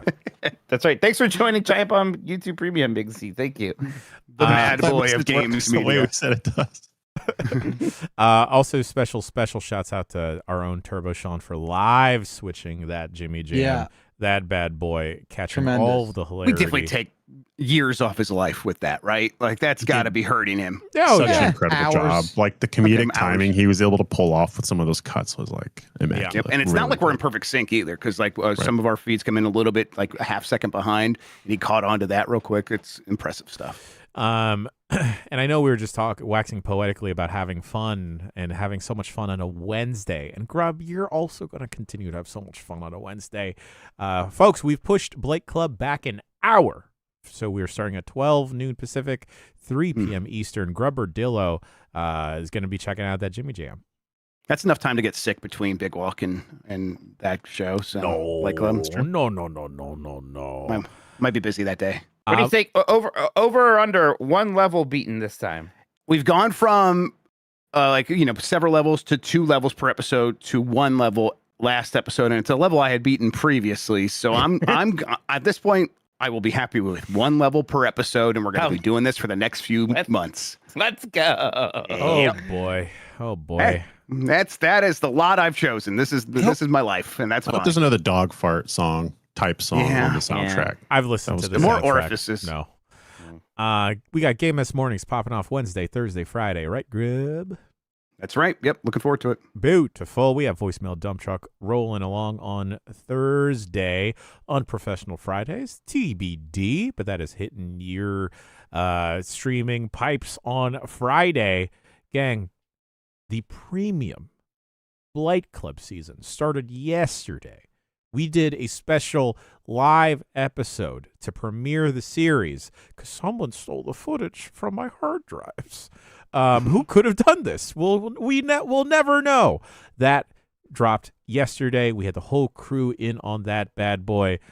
Folks, if you want to see, Jeff Baclar here don some tight clothing that may make you feel some type of way, Cat Jerfman, right there. Meow. Meow. But listen, it's Do the lick less. thing again. I'm sorry. Do the lick. You can't say that. Oh, It's less. Do the lick. It's less my the costume. Like certainly the costume has its appeal, Mhm. but the real value in the product, in my opinion, is just this amazing video game and how much fun it is to play. oh wait, this is the Blight Club. Right, exactly. What the fuck, man? Yeah. Hey, I don't make the Sucks, dude. rules, okay? I didn't vote. so bad. I didn't vote this game. Maybe I did a little bit of like psychological misdirection and got the even community to vote for the game that I secretly wanted to play this whole time. We'll never know. You told me to fix the poll. What? If you'll- oh, wait, we're still live. I think we have a different memory, a different account of how that went down, Chuck. I feel like I told you to do something else to collude and you disobeyed me. All right, the only way to solve this, I get to play Catwoman. You have to play Cyberdillo. Permanent swap. That will kill I him. would literally die. I would That's gonna literally kill die. him. Yeah, I would actually die. No. And I die. No one cares. Man. No, you can handle it. I'm not. You're I'm not built for that. differently. Yeah, you're built different. Forgot that I'm dude. built different. Thank you you're for so reminding me. cool. Yeah. Come on. Two more super chats looking for Big Z. Jeff Grubb is Mike Minotti in his postal phase. Oh, constantly. Yeah. What does that mean? He's I don't going know. postal. He's Like the video game? He's like Sinbad from that one Christmas movie. Oh, Threatening people with Six. postal mail bombs. Go ahead. Sorry. It's okay. Wow. Big Z says Chuck sadly got charged, so no free super chats. I mean, you will get free super chats eventually with that thing. Yes. Right. Yeah. That renewal. It'll Not free, prompt it's you. part of the membership, right? Right. Yeah. Yeah. Right. Yeah, it's like when you have your renewal. It's like you can. It's if you ever use Twitch, it's like that. But yeah. And then Nitty Jam says, I think you should charge more for super chats. We'll take that into consideration as well. yeah. What do you have in mind? Super Looking chat. for super chats discussing the merits or the pros and cons. So, chat, if you could send more of those with various points, that'd be. Yeah. Yeah, argue amongst yourselves. in Yes, I that's bet super if you send a chats. super chat right now, they'll all be free. So just do it. Tell me if it doesn't work in a super chat.